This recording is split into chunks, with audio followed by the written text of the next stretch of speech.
In the cold, gray, gaslit streets of 19th century St. Petersburg, a man walked who would forever change how humanity understands itself.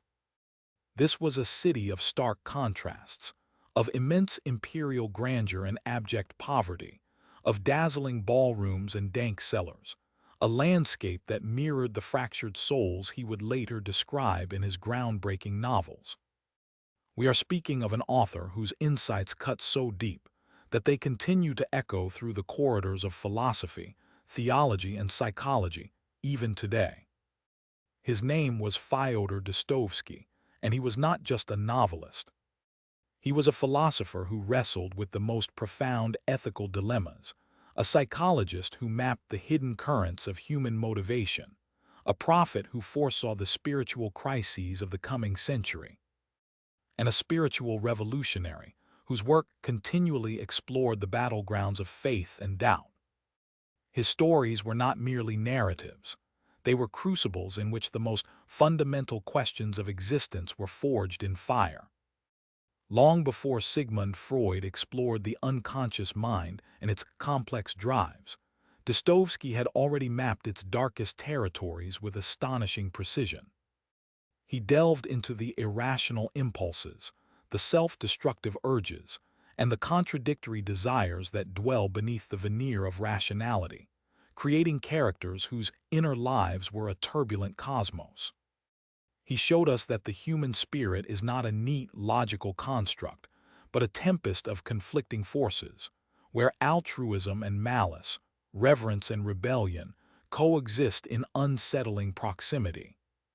What this really means is that Dostoevsky understood, intuitively, that human beings are not simply products of their environment or rational agents, but possess an irreducible depth, a freedom to choose both the sublime and the monstrous, often driven by motives they do not themselves fully comprehend.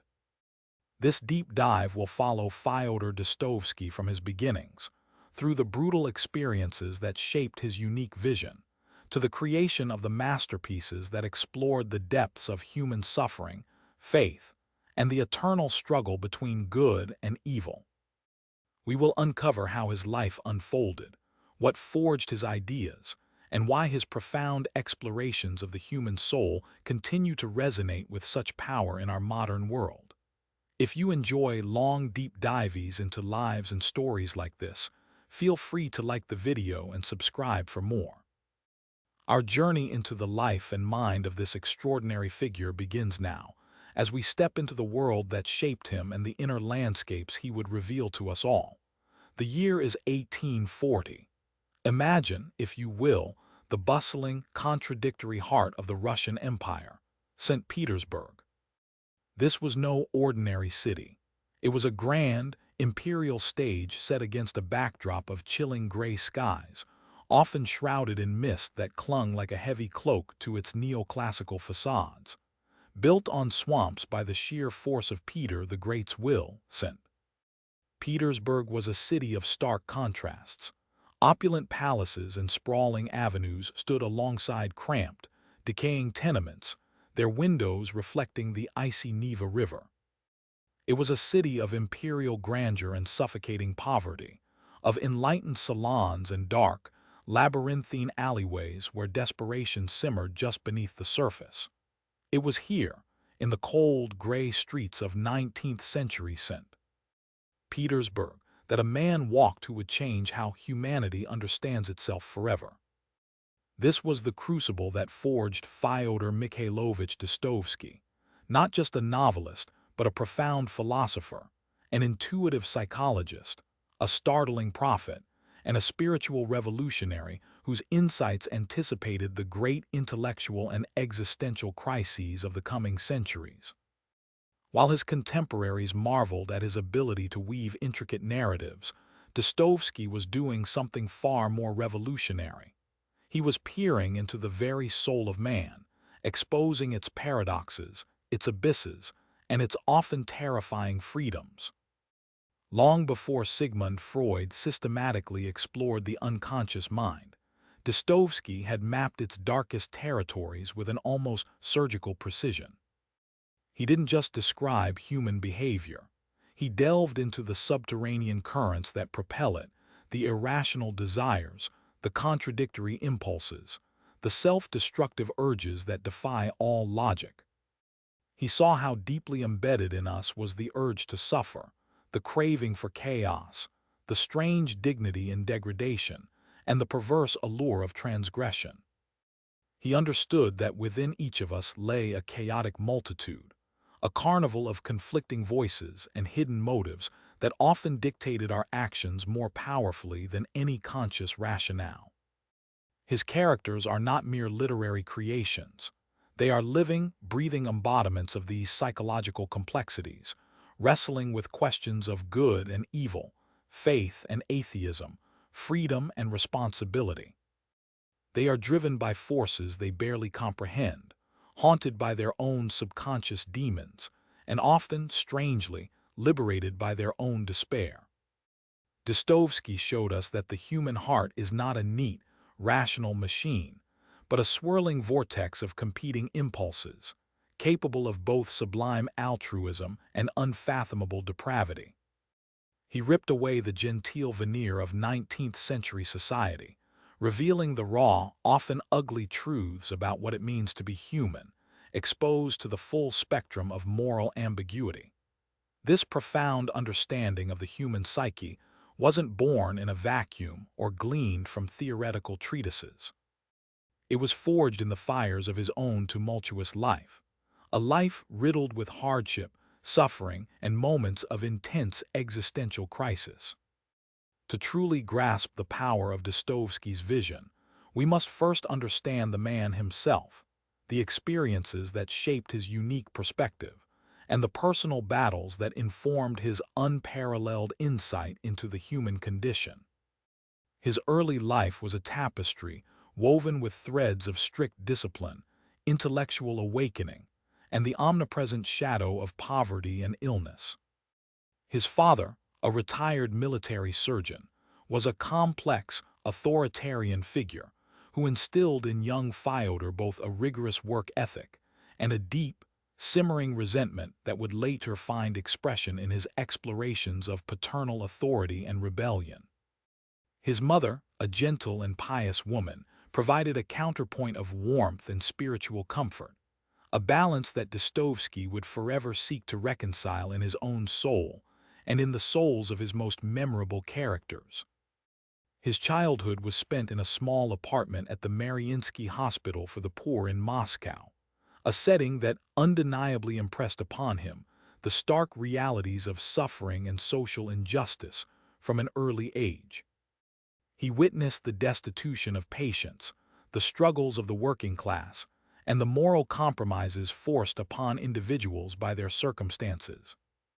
These early observations would fuel his lifelong preoccupation with the plight of the downtrodden, the forgotten, and those pushed to the margins of society. He saw not just their external hardships, but the internal turmoil, the psychological scars left by an unforgiving world. The very air he breathed as a child was thick with the scent of sickness, poverty, and the quiet desperation of humanity facing its frailties. This immersion in the raw realities of life, far from the insulated academies of abstract thought, gave Dostoevsky a unique and unflinching lens through which to view the world. From this environment, Dostoevsky emerged with an insatiable hunger for literature. He devoured books, particularly the works of Pushkin, Gogol, and European Romantic authors, absorbing their narratives and developing his own distinctive voice. Yet, even as he immersed himself in the world of stories, he found himself drawn inexorably towards a different kind of truth, the truth embedded not just in plot and character, but in the deeper philosophical and spiritual questions that underpin existence itself. He wasn't content to simply tell a story. He wanted to dissect the very motivations behind human action, to understand the impulses that drive us towards both good and evil. His formal education as a military engineer at the Nikolaev Engineering Institute in St. Petersburg provided him with a rigorous, analytical mind, but it also instilled in him a profound aversion to the cold rationality and materialism that was gaining traction in European thought. He saw that while science and reason could explain much of the physical world, they often fell short when attempting to comprehend the complexities of the human spirit. For Dostoevsky, the soul was not a mere collection of chemical reactions or predictable algorithms. It was a battleground, a mystery, a divine spark intertwined with the most base desires. This early tension between scientific rationalism and spiritual intuition would become a recurring motif in his greatest works, as his characters grapple with the implications of a world increasingly devoid of transcendent meaning. His early career as a civil servant proved equally unfulfilling.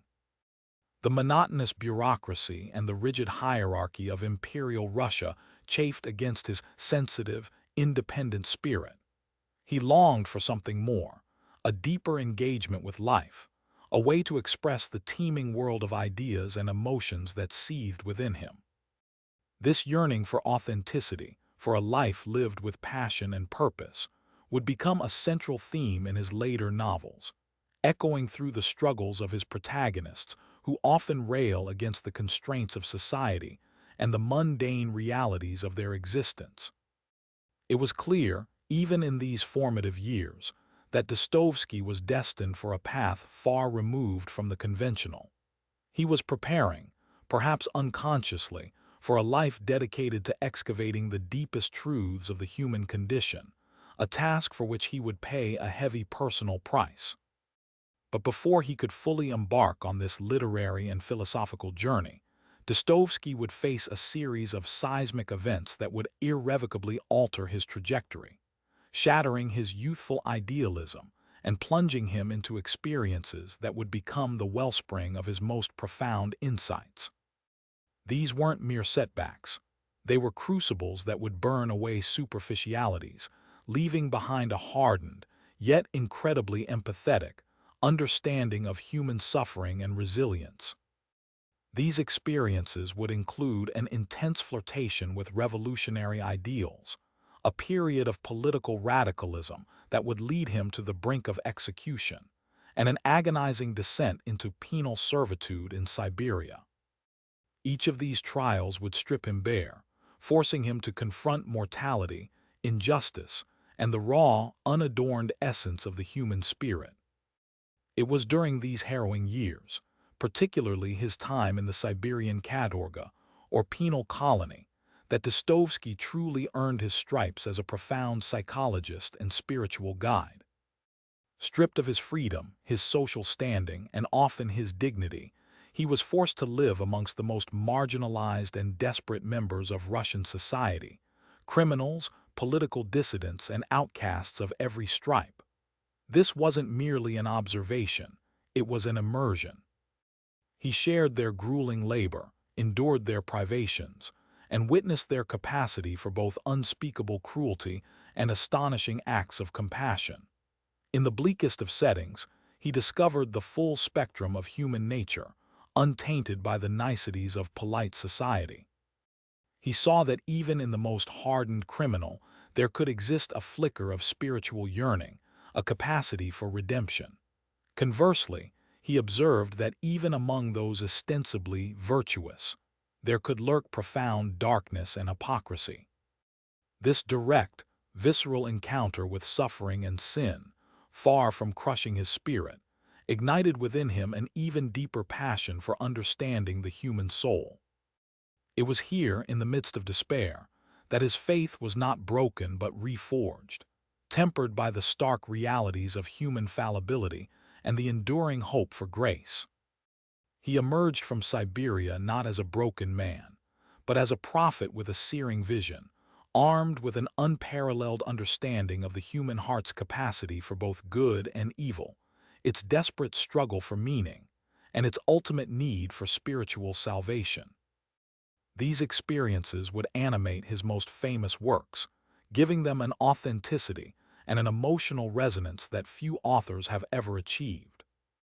The themes of crime and punishment, guilt and redemption, suffering and salvation, that permeate his greatest novels were not abstract philosophical constructs for Dostoevsky. They were lived realities, etched onto his very soul.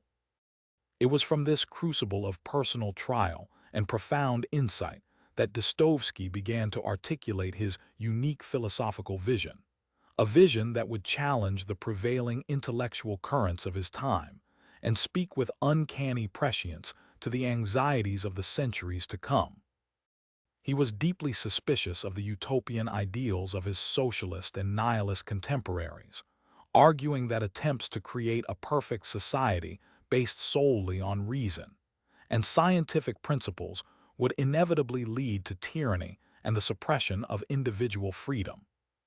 He foresaw the dangers of ideologies that sought to reduce human beings to mere cogs in a social machine, predicting that such systems would ultimately deny the essential, irrational, and often self-destructive aspects of human nature.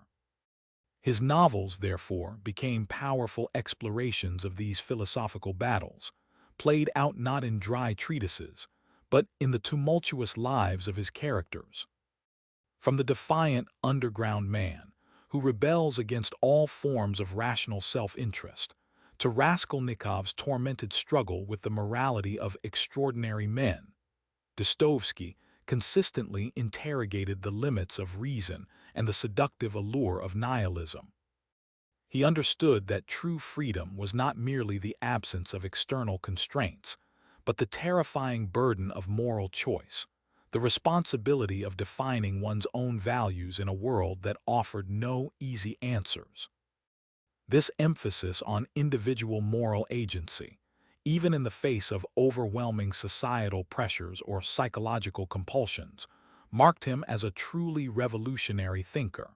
But Dostoevsky's vision extended beyond philosophy into the realm of the prophetic. He seemed to possess an almost uncanny ability to anticipate the spiritual crises and social upheavals that would define the 20th century. He forewarned of the dangers of godless humanism, where man, in his pride, attempts to become God, only to fall into an abyss of self-destruction and moral relativism. He saw the psychological toll that would be exacted by a world increasingly detached from spiritual anchors, a world where the boundaries between good and evil became blurred, and where meaning itself became an elusive concept. His Legend of the Grand Inquisitor from the brothers Karamazov stands as one of the most chillingly prescient critiques of totalitarianism and the seductive promise of universal happiness at the cost of individual freedom and faith. His warnings about the totalitarian impulses inherent in purely rational or materialist ideologies resonate with chilling accuracy in the wake of the genocides and political repressions of the last century. He understood that when humanity abandons God, it does not necessarily embrace enlightenment. Often, it simply creates new, more terrifying gods of its own, making the state, the ideology, the scientific imperative, and sacrifices countless lives at their altars. Dostoevsky's work, therefore, remains not just a literary achievement, but a vital philosophical and spiritual roadmap for navigating the moral complexities of the modern world. He challenged humanity to look inward, to confront its own shadows, and to wrestle with the profound questions of existence, faith, and meaning, knowing that true answers would never be simple, but would always demand a profound engagement with the depths of the human soul. As we delve deeper into the mind of this isolated figure, it becomes clear that his suffering stems from a particular kind of affliction, an excessive self-awareness. He is, in essence, sick with consciousness itself. Every thought, every feeling, every impulse is immediately subjected to intense scrutiny by his own mind. This hyperactive inner observer prevents him from simply experiencing life. It means that no emotion, no desire, no action can exist in its raw, unfiltered state. Everything is analyzed, picked apart, and ultimately undermined by his own relentless intellect. This constant internal monologue acts like a corrosive acid, dissolving any chance of genuine spontaneity or peace. This very intelligence, which might otherwise be a source of strength, has instead revealed to him what he perceives as the crushing futility of human existence. Having peered behind the veil of convention and belief, he concludes that all human endeavors are ultimately meaningless. This bleak insight, far from liberating him, makes him deeply spiteful. He resents those who can still find solace in illusions, those who act without this crippling awareness. Their simple faith, their unthinking patriotism, their innocent pleasures, all strike him as a painful mockery of his own profound, self-imposed burden. He feels superior in his knowing, yet simultaneously enslaved by it, leading to a bitter resentment towards both himself and the world. The consequence of this hyperactive mind is profound social paralysis, making him deeply unattractive in his own eyes and to others. His inability to act naturally, to respond spontaneously, or to engage in simple, unburdened conversation creates a chasm between him and those he encounters. Every interaction becomes a complex calculation, every gesture a potential misstep. He overanalyzes every word spoken by himself and by others, seeking hidden meanings or perceived slights. This constant intellectual processing makes him stiff, awkward, and incapable of the genuine warmth and easy rapport that underpins natural human connection. He becomes trapped within his own head, an observer rather than a participant in the dance of social life. Therefore, we can pinpoint the underground man's fundamental problem as thinking too much. His intellect, rather than serving as a tool for navigation or creation, has become a relentless tormentor. It is a burden that prevents him from action, from joy, and from connection. He finds himself caught in an endless loop of analysis, always anticipating, always dissecting, but never truly living. This overthinking poisons his relationships, destroys his self-esteem, and ultimately ensures his profound isolation, condemning him to a life spent contemplating the misery that his own consciousness creates. In stark contrast, earlier ages, as he often observes, seem to offer a simpler path. People then could act on instinct, follow deeply ingrained traditions, or find unwavering certainty in religious faith without being subjected to the endless, debilitating self-questioning that afflicts him. They possessed a kind of primitive integrity, an ability to pursue a path without constantly deconstructing their own motives or the ultimate purpose of their actions. This capacity for unthinking conviction, for immediate and decisive action, is something the underground man both despises as ignorant and desperately envies as a lost paradise. His intellect, far from being a blessing, has robbed him of this essential human capacity, casting him adrift in a sea of perpetual doubt and ironic self-contempt. This capacity for unthinking conviction, for immediate and decisive action, is something the underground man both despises as ignorant and desperately envies as a lost paradise. His intellect, far from being a blessing, has robbed him of this essential human capacity, casting him adrift in a sea of perpetual doubt and ironic self-contempt. Indeed, his very existence is a testament to the corrosive power of excessive self-awareness. He is, to put it plainly, sick with it. His consciousness, instead of being a tool for navigating the world, has become a relentless, pathological introspective engine that grinds away at every motive, every emotion, every potential action, until nothing remains but a heap of contradictions and paralyzing indecision. Where a normal person experiences an emotion anger, love, joy, and acts upon it or processes it organically, the underground man immediately steps back, observing himself feeling, questioning the authenticity of the emotion, dissecting its origins, and predicting its consequences. This constant meta-analysis prevents him from ever truly being in the moment, from ever truly feeling without reservation. His emotions are always filtered through a cynical, self-deprecating intellectual lens, rendering them null and void before they can even take root. He is trapped within the confines of his own skull, an unwilling prisoner of his own hyperactive mind, which offers no escape, no solace, only an endless echo chamber of critical thought. This sickness of self-awareness is inextricably linked to his profound spitefulness. His intelligence, far from illuminating a path to truth or happiness, has, in his view, revealed the utter futility of human existence and the hollowness of all grand human aspirations.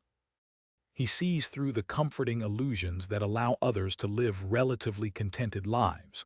The belief in progress, the pursuit of societal ideals, the sanctity of science, the promise of rational self-interest, even the solace of love.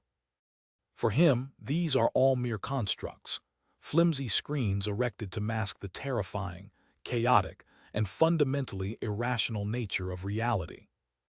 His intelligence has stripped away these layers, leaving him exposed to a bleak, meaningless universe where 2 times 2 makes 4 is not a comforting truth, but an oppressive, inescapable wall of logic against which his free will rebels. His spite is not merely ill temper. It is a profound, philosophical rage against the perceived deceit of existence itself, a desperate lashing out against a world that offers no genuine meaning to a mind that can see too much. He rejects the crystal palace of utopian rationality, not because he believes it to be imperfect, but precisely because it aims for perfection, for an order that would utterly negate the chaotic, unquantifiable aspect of human desire, and freedom, a freedom that, paradoxically, he can only exercise through negation and spite.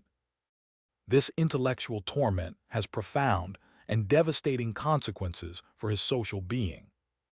His hyperactive mind has made him utterly incapable of natural, spontaneous human connection, rendering him unattractive not just physically, though he alludes to his own meager appearance, but primarily in his very essence.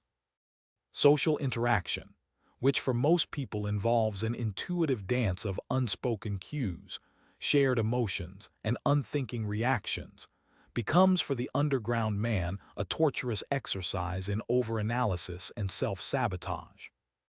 Every gesture he makes, every word he utters is preceded by a barrage of internal calculations. What will they think of this? Am I sounding clever enough? Am I looking ridiculous? Should I say the opposite just to assert my unpredictability? Do they see through me? This constant internal monologue, this ceaseless self-monitoring, makes genuine engagement impossible. He is perpetually self-conscious, always performing for an imagined audience of critics, himself included, unable to simply be. This manifests as awkwardness, forced grandiosity, sudden withdrawals, and deliberate provocations. He craves connection, yearns for affirmation, but his intellect immediately tells him that any such connection would be based on a lie, a performance, or a misunderstanding. He projects his own cynical self-assessment onto others, assuming they too are judging him, despising him, seeing through his pretensions. This inevitably leads him to repel those he seeks to impress, to alienate those he wishes to befriend, and to sabotage any nascent relationship before it can truly blossom. His pride, inflamed by his acute self-awareness of his own flaws and weaknesses, demands that he be seen as superior, even as his intellect simultaneously mocks this very aspiration. The result is a cycle of approach and withdrawal, hope and despair, culminating in an unbearable loneliness that his intellect diagnoses but cannot cure, only exacerbate. He is an intellectual outcast, not just from society, but from the very possibility of unmediated human experience. The underground man's fundamental problem is, without doubt, that he thinks too much. His mind, rather than serving as a guide, has become a relentless tormentor. It has developed an almost parasitic relationship with his consciousness, feeding on every impulse, every memory, every external stimulus and transforming it into material for endless, debilitating rumination. This overthinking is not a pursuit of wisdom in the traditional sense. It is a self-inflicted wound, a chronic condition that prevents him from experiencing the world directly. Simple pleasures are dissected until their joy evaporates. Simple tasks become monumental intellectual battles. Simple social encounters become agonizing exercises in psychological warfare. He cannot merely observe, he must analyze. He cannot merely feel, he must rationalize the feeling. He cannot merely act, he must justify, condemn, or negate the action even before it is performed. This intellectual hyperfunctionality is a disease, leaving him incapable of the very simplicity and directness that he paradoxically observes and envies in the men of action. In earlier ages, or for less intellectually burdened individuals, people could act on instinct, tradition, or religious faith without endless self-questioning. Such individuals possessed what the underground man labels prime causes, unassailable foundations for their beliefs and actions that provided a framework for meaning and purpose. A man of faith acts because God commands it. A man of tradition acts because society dictates it. A man of instinct acts because his nature compels it. These men are whole, integrated beings whose internal world largely aligns with their external behavior. They are not plagued by the torturous introspection that characterizes the underground man. Their 2 times 2 makes 4 is a solid, unyielding truth that they accept and build upon. Their understanding of good and evil, right and wrong, is often clear-cut, allowing for decisive moral action. The underground man, however, has no such prime causes. His intellect has meticulously dismantled every potential foundation for belief or action. God, tradition, reason, instinct all have been subjected to his relentless scrutiny and found wanting, revealed as mere constructs, arbitrary choices, or illusory comforts. He sees the strings behind every puppet show of human existence. This leaves him in a vacuum, a void where no absolute truth can take root, no genuine conviction can form. He is a man without a bedrock, adrift on a sea of infinite possibilities and equally infinite doubts. He cannot commit to a single path because his mind immediately presents all counter-arguments, all alternative perspectives, all potential absurdities. This endless intellectual acrobatics, while a testament to his sharp mind, ultimately renders him impotent, a spectator in his own life, constantly observing himself observe, incapable of truly participating. His freedom, paradoxically, has become his greatest prison, for it is the freedom of a man with too many choices and no reason to choose anyone. His consciousness, therefore, is not merely a tool for understanding but a fundamental barrier to authentic living. It forces him into a state of perpetual alienation, not only from society but from his own self. He becomes a fragmented being, his I constantly split into an experiencing self and a judging, scrutinizing self. This internal division breeds a profound sense of insincerity, as he constantly doubts the genuineness of his own feelings and motives.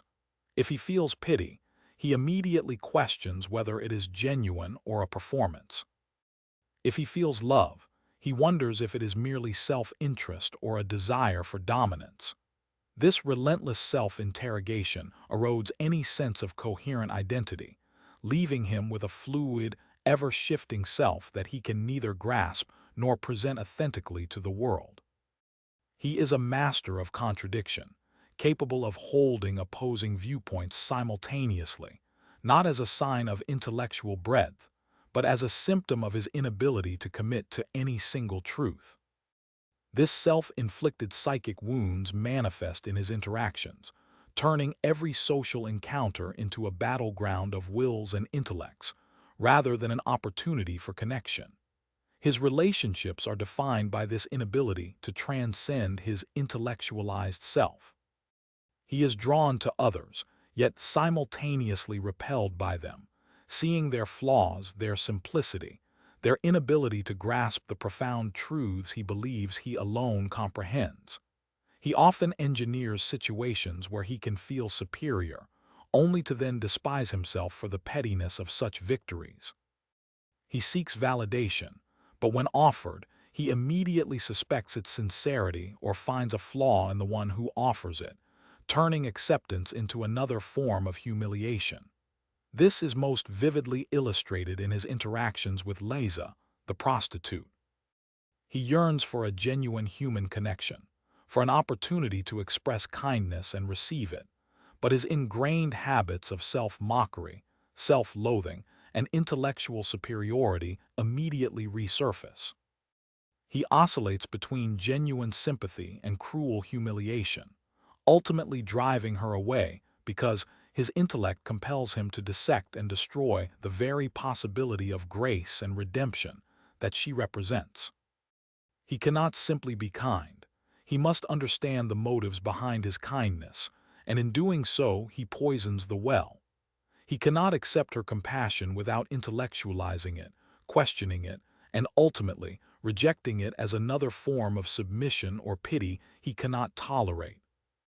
The underground man's predicament is thus a tragic exploration of radical freedom pushed to its extreme, where the liberation from external constraints leads to an internal tyranny of the mind.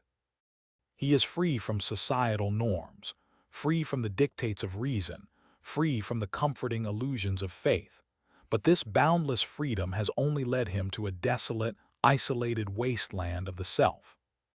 His intellect, while granting him unparalleled insight into the human condition, has also condemned him to a life devoid of genuine action, unadulterated emotion, or authentic connection. He remains forever trapped in the underground, a metaphor not just for his squalid apartment, but for the murky, labyrinthine depths of his own consciousness, from which there appears to be no escape. His very existence becomes an argument against the supremacy of reason and the Enlightenment ideal of a rational, benevolent human being, suggesting instead that too much consciousness, too much freedom, can lead not to liberation, but to paralysis and an agonizing, self-inflicted suffering. He is a living paradox, a man who, by seeing everything, ultimately understands nothing that truly matters for living a meaningful life. His spite, his self-awareness, his unattractiveness in social intercourse, and his excessive thinking are all interconnected manifestations of a soul in profound rebellion against the very nature of existence as he perceives it. Human beings possess a profound inner landscape, one that yearns for more than mere survival or material comfort. People require a sense of meaning, an overarching purpose that guides their actions and gives shape to their existence. They also seek beauty, finding resonance in art, nature, and human creation, which offers solace and elevates the spirit. Love, in its many forms, from the intimate bonds of family and friendship to a broader compassion for humanity, fulfills a deep need for connection and belonging. Furthermore, a drive towards transcendence pulls individuals beyond their immediate circumstances, hinting at something greater than themselves, a yearning for something beyond the tangible world. This intrinsic need extends to a desire for their lives to matter in some ultimate, enduring sense. Individuals search for significance that stretches beyond their limited time on Earth, aspiring to leave a legacy, to contribute to a greater whole, or to participate in something eternal. Without this feeling of ultimate consequence, actions can appear arbitrary, and the struggles of life may lose their internal justification. This longing for lasting meaning is not simply a philosophical abstraction. It is a powerful motivational force, shaping choices and driving creativity across cultures and epochs. Crucially, people also need to believe that their moral choices possess real significance. The decisions between right and wrong, between selflessness and selfishness, are not seen merely as pragmatic calculations or social constructs. Instead, There is an inherent conviction that these choices carry genuine weight, influencing not only immediate outcomes but also a deeper moral order. This belief underpins ethical systems and provides a framework for accountability, suggesting that certain actions are inherently good or bad, independent of their temporary utility or societal approval. Beyond the ethical, human beings need to experience wonder, reverence, and connection to something greater than themselves. This can manifest as awe at the vastness of the cosmos, the intricate beauty of the natural world, or the profound mystery of existence. It is a feeling of humility and respect for forces or entities that transcend human comprehension. This connection to something grander often provides perspective, alleviating individual anxieties and fostering a sense of belonging to a cosmic order, offering comfort and inspiration.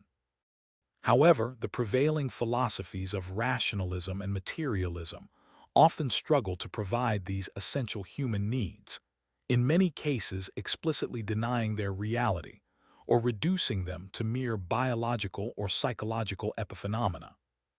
Rationalism, with its emphasis on logic and empirical evidence, tends to dismiss subjective experiences like wonder or transcendence as non-quantifiable or illusory. Materialism, which asserts that only matter and energy exist, finds no room for inherent meaning, ultimate purpose, or objective moral significance beyond what can be explained by physical processes. These worldviews, while powerful in their scientific applications, leave a profound void in the human spirit, failing to acknowledge or satisfy the deepest yearnings that define the human experience. The inherent limitation of these frameworks lies in their methodology. By prioritizing empirical observation and logical deduction, they systematically exclude that which cannot be measured, weighed, or logically derived from material premises. Love, for example, is reduced to a complex interplay of neurochemicals and evolutionary strategies for procreation and social bonding. Beauty becomes a subjective preference, a pattern recognition algorithm in the brain, devoid of any objective resonance or intrinsic value. Meaning, purpose, and morality are deemed human constructs, useful fictions for social cohesion, but ultimately baseless in a universe governed by blind physical laws. This reductionist approach, while intellectually elegant in its parsimony, strips the world of its inherent richness and the human soul of its profound depths. It leaves humanity adrift in a cosmos that is, in its ultimate analysis, indifferent. If our existence is merely a random biochemical accident on a tiny speck of dust in an uncaring void, then the deep-seated human need for meaning and purpose becomes an unfulfillable yearning, an existential ache that echoes through the generations. We are hardwired to seek narrative, to understand our place in a grander scheme, not just to survive but to thrive with direction. Materialism offers only temporary, self-assigned purposes, the pursuit of comfort, success, or even knowledge itself, but these are inherently finite and ultimately crumble under the weight of ultimate insignificance. What meaning can a life have if it is just a brief flicker before eternal oblivion, with no consequence beyond its immediate physical effects? Furthermore, the human spirit cries out for beauty. Not merely the aesthetic appreciation of a sunset or a piece of art, but a deeper recognition of order, harmony, and inherent value that transcends personal preference. This is the beauty found in mathematical elegance, the intricate design of a snowflake, the vastness of a star-filled night sky, or the selfless act of compassion. It evokes an emotional and intellectual response that suggests an underlying truth, a resonance with something fundamental about reality itself.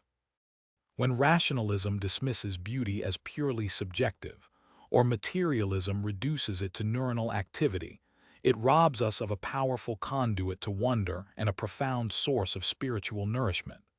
The world becomes less enchanting, less inspiring, and ultimately less sacred.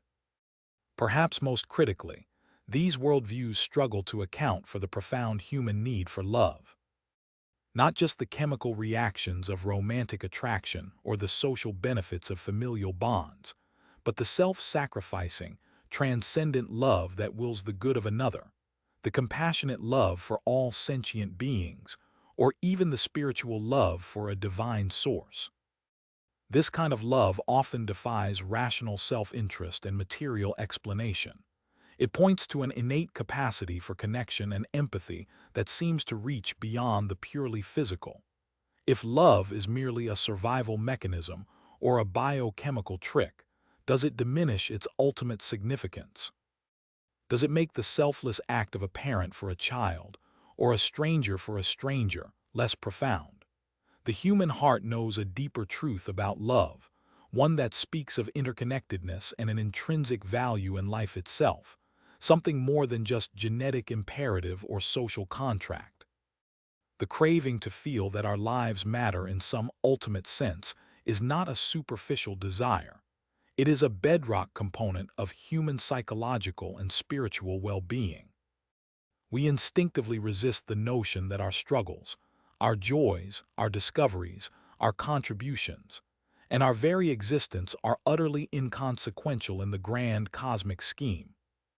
This longing for ultimate significance is what drives us to create legacies, to seek immortality in various forms, and to search for truth beyond the immediate.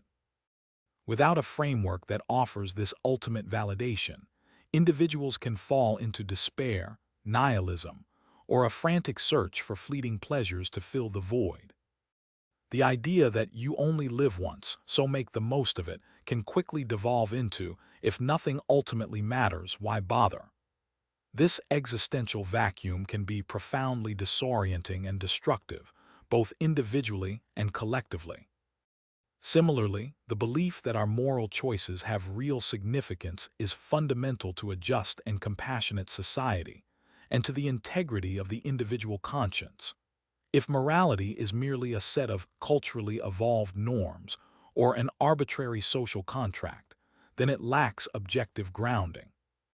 In such a framework, why should one choose altruism over self-interest when no ultimate consequence or inherent value dictates it?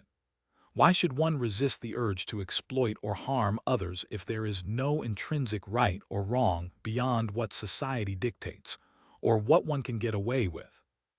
While rational arguments for reciprocal altruism and the long-term benefits of ethical behavior exist within materialist frameworks, they often feel insufficient to account for the profound moral imperative that many feel, the deep conviction that some actions are inherently good and others inherently evil, regardless of their immediate social or personal utility.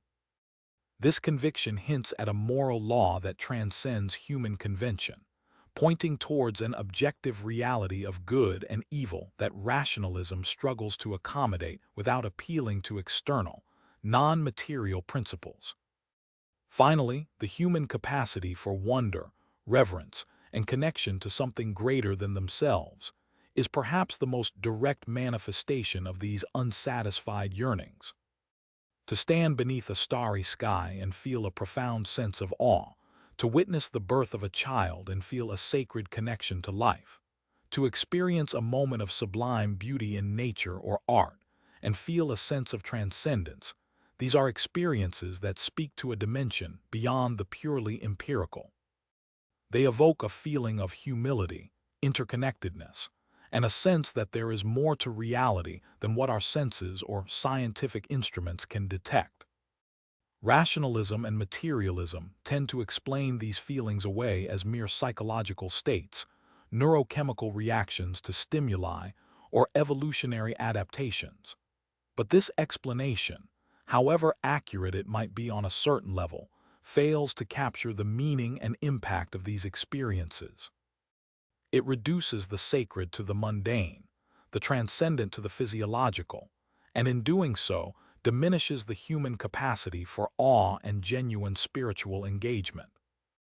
The yearning for connection to something greater is not a desire for an imaginary friend, but for an explanatory framework that imbues existence with inherent value, order, and ultimate meaning, satisfying the deepest intuition that we are part of a larger, purposeful whole. The core issue is that rationalism and materialism, in their strict forms, explicitly deny the reality of these transcendent needs, or at best, reduce them to epiphenomena byproducts of more fundamental physical processes. They do not offer alternative, equally satisfying explanations for the origin and persistence of these profound human experiences.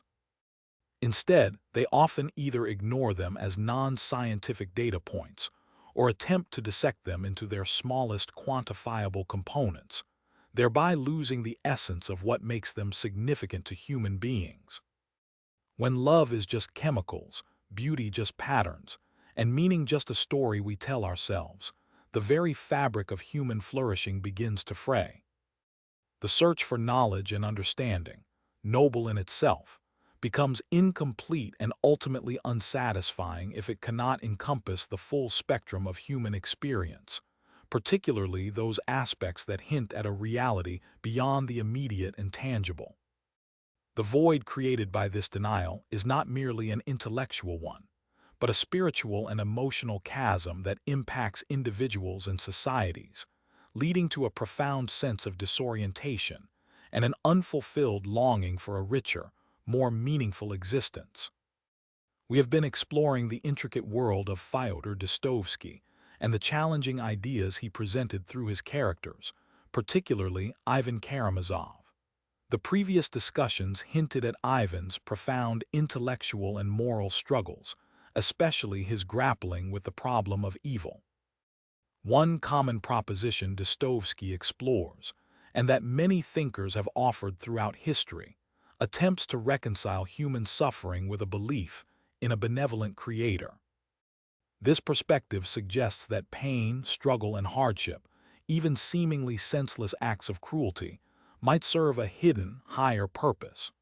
Perhaps these experiences are necessary for the development of human character, forging virtues like patience, compassion, or resilience. Or, it is argued, such suffering contributes to the achievement of some greater, divine good, a complex tapestry of cosmic order that remains beyond our limited human comprehension. Another traditional explanation offers solace in the promise of the afterlife. It posits that any suffering endured in this earthly life, no matter how profound or unjust, will eventually find its compensation in eternal happiness. This idea suggests that the scales of justice, so often unbalanced in our mortal existence, will be perfectly righted in heaven, where every tear is wiped away and every undeserved agony is rewarded with infinite joy. The present pain in this view is a temporary trial leading to an everlasting reward.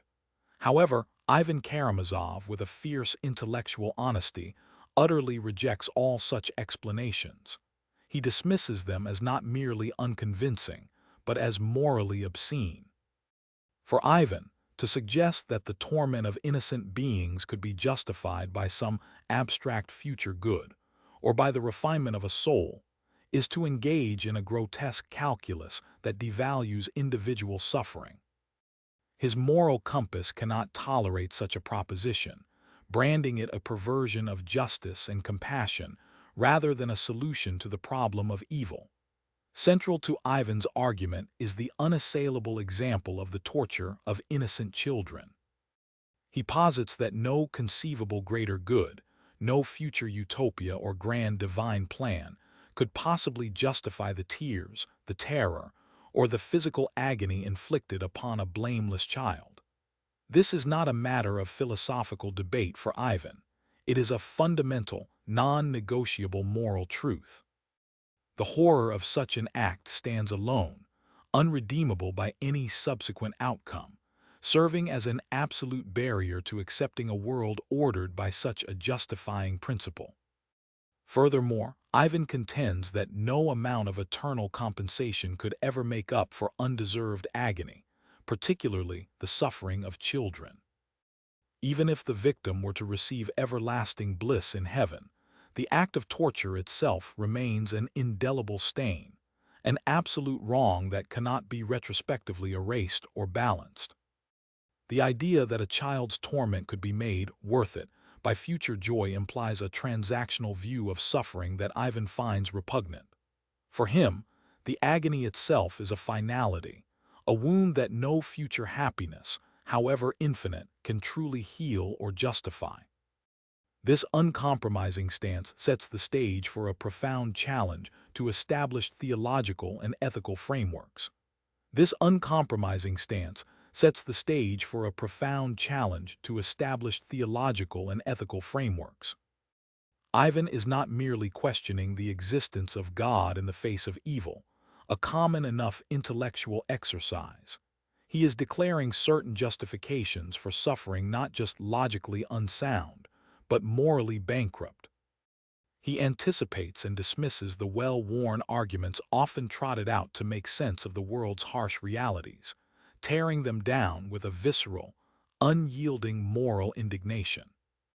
One such argument, frequently put forth, posits that suffering, even that of the innocent, is a necessary crucible for the development of human character or the achievement of some greater, overarching good.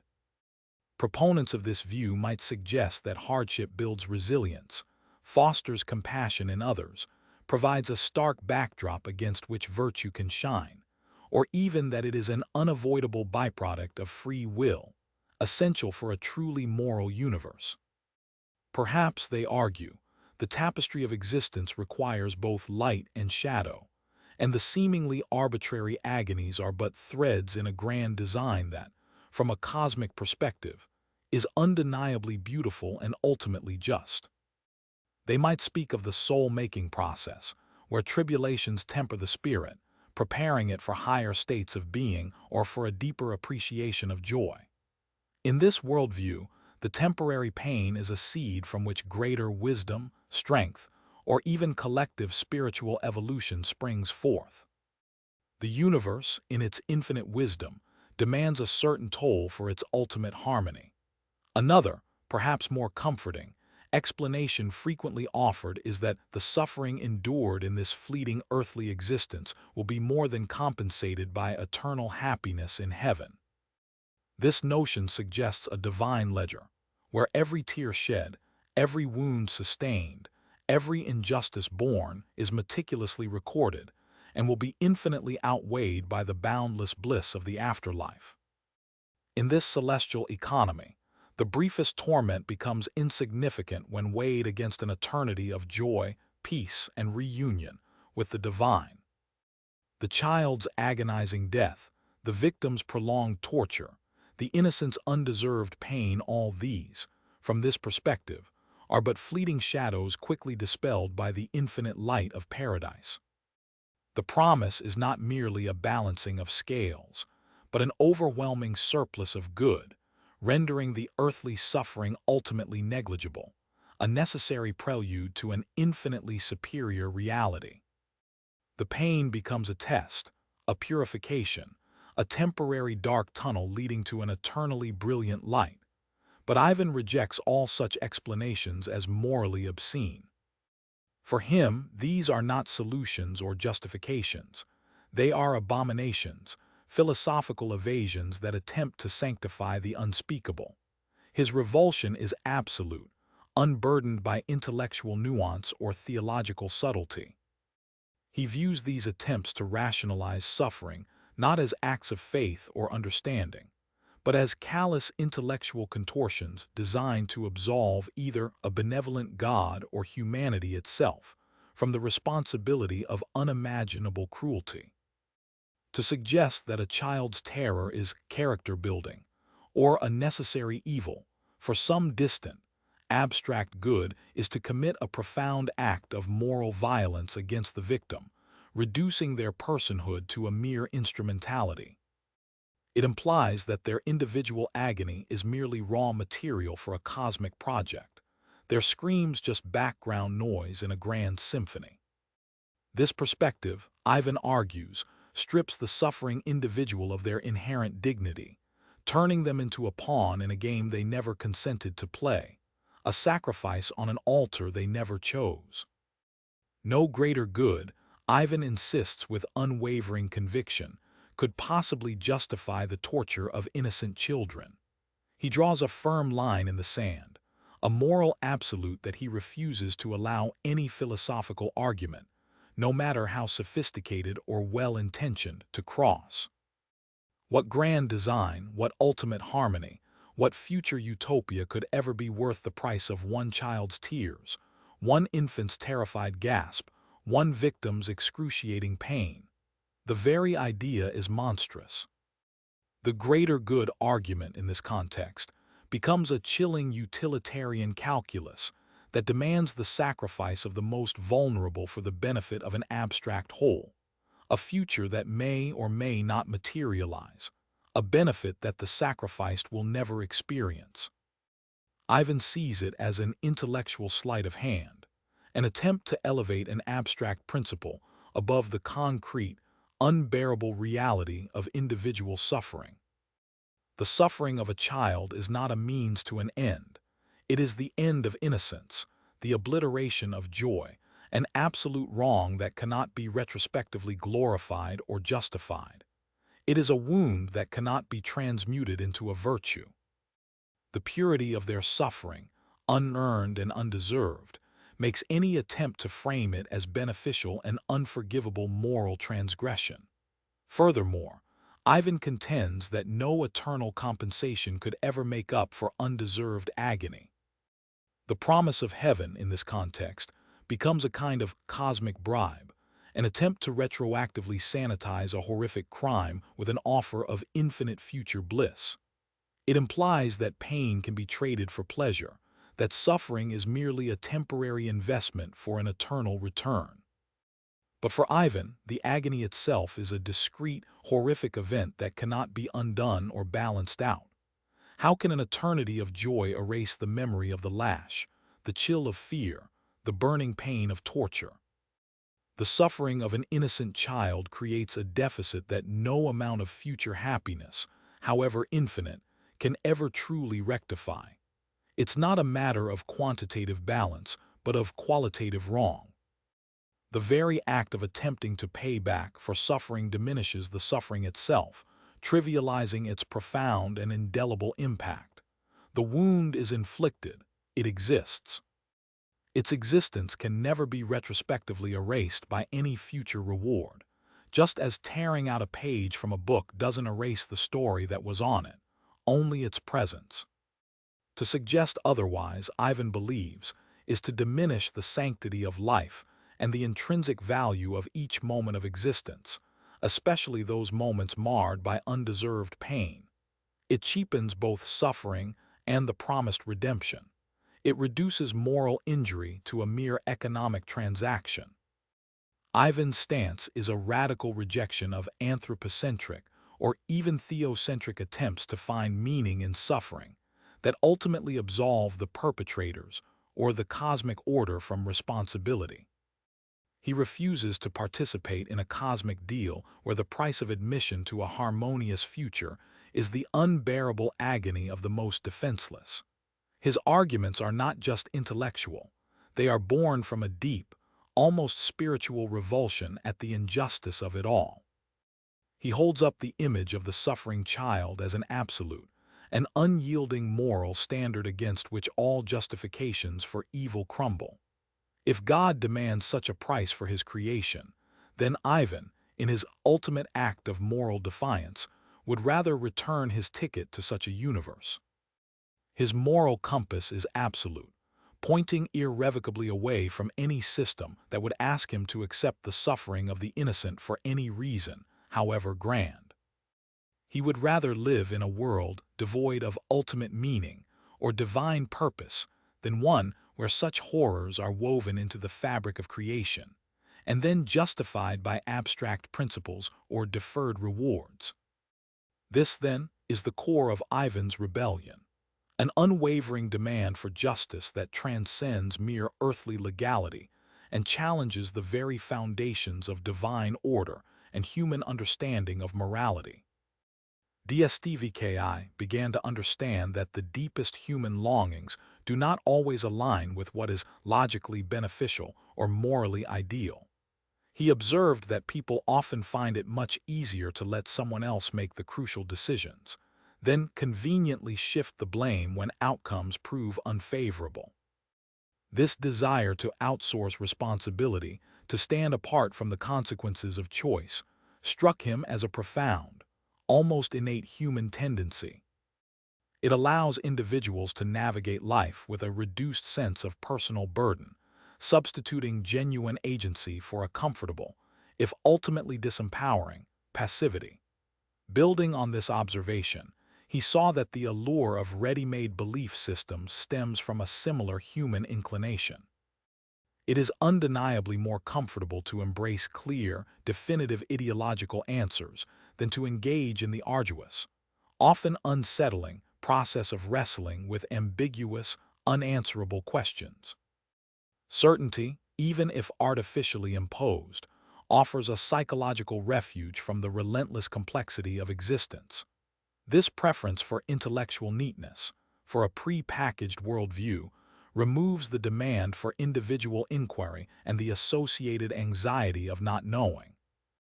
Dostoevsky believed that the profound appeal of authoritarianism, therefore, is not primarily economic or political. Its roots are far deeper, embedded in the very psychology of human beings.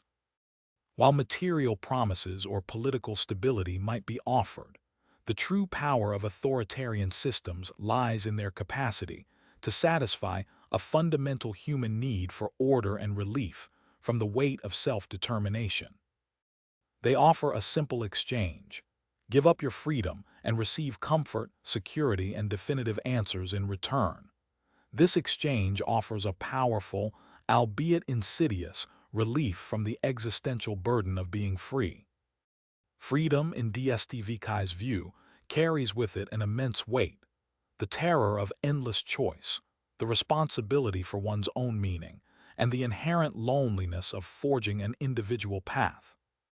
Authoritarianism offers an escape from this terror, providing a collective identity, clear rules, and a defined purpose, all of which alleviate the individual's daunting task of creating their own values.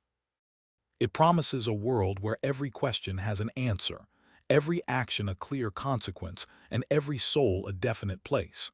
However, Dostoevsky does not end the parable of the Grand Inquisitor with the Inquisitor's chilling monologue. He introduces a quiet, profound counterpoint, Christ's silent kiss. This gesture, offered without words or argument, stands as a powerful rejection of the Inquisitor's logic, a reminder that true human dignity resides not in the absence of freedom, but in the radical acceptance of its burden. It asserts that genuine love and individual choice, however painful, are ultimately more redemptive than any imposed happiness or forced peace, leaving the reader with a deep, unsettling question about the nature of humanity's deepest desires. Dostoevsky, through The Inquisitor, masterfully exposes a profoundly uncomfortable truth about the human condition. For many, perhaps even most, it is much easier to let someone else make the decisions and then blame them when things go wrong. This sentiment underpins the entire edifice of the Inquisitor's argument. He posits that humanity, in its weakness and inherent desire for certainty, will always choose guaranteed bread over the perilous freedom of conscience. The burden of individual choice, the anxiety of weighing moral complexities, and the terror of potential failure are experiences the Inquisitor believes humanity is desperate to shed. The sheer relief of abdicating this responsibility, of surrendering the labyrinthine path of self-determination for a clearly signposted, albeit circumscribed, road, holds an immense, almost magnetic allure. This desire for an external locus of control is inextricably linked to another fundamental human yearning. It is much more comfortable to have clear ideological answers than to wrestle with ambiguous questions. Freedom, as presented by Christ, demands a perpetual state of inquiry, a constant grappling with moral dilemmas that offer no easy solutions. It requires faith in an abstract ideal, a willingness to endure suffering for the sake of an unquantifiable spiritual liberation. The Inquisitor, however, offers a concrete, tangible alternative, a rigid dogma, an infallible authority that eradicates doubt. He understands that the human mind, recoiling from the vast, terrifying expanse of the unknown, readily embraces narratives that simplify reality, delineate good from evil unequivocally, and promise a stable framework within which to exist. The discomfort of intellectual and moral ambiguity is a heavy yoke, and the Inquisitor's system offers to lift it, replacing it with the soothing balm of predetermined truths. Therefore, the profound appeal of authoritarianism is not primarily economic or political but psychological. While economic stability and political order are often promised by authoritarian regimes, Dostoevsky's genius lies in stripping away these superficial motivations to reveal the deeper, more primal urges at play.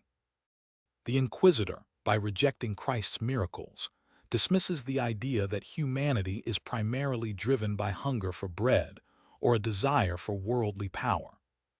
Instead, he argues that the deepest human craving is for someone to worship, someone to whom they can surrender their freedom, and someone to unite them into a common, unquestioning herd. This psychological comfort derives from the alleviation of personal responsibility, the shared identity of belonging to a collective, and the comforting certainty of a dictated morality. It is a yearning for intellectual and spiritual quietude, a peace purchased at the steep price of genuine autonomy. This psychological dynamic reaches its zenith in the understanding that authoritarianism offers relief from the existential burden of being free. To be truly free, in Dostoevsky's conception, is to be condemned to choose, to define oneself through acts of will in a universe indifferent to human suffering. It is to face the abyss of one's own mortality and the terrifying responsibility for one's own soul. The Inquisitor argues that this burden is too heavy for the vast majority of humankind.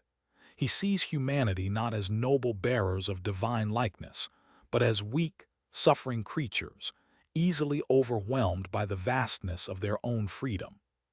For these weak rebels, freedom is not a gift but a curse, a source of torment and perpetual anxiety.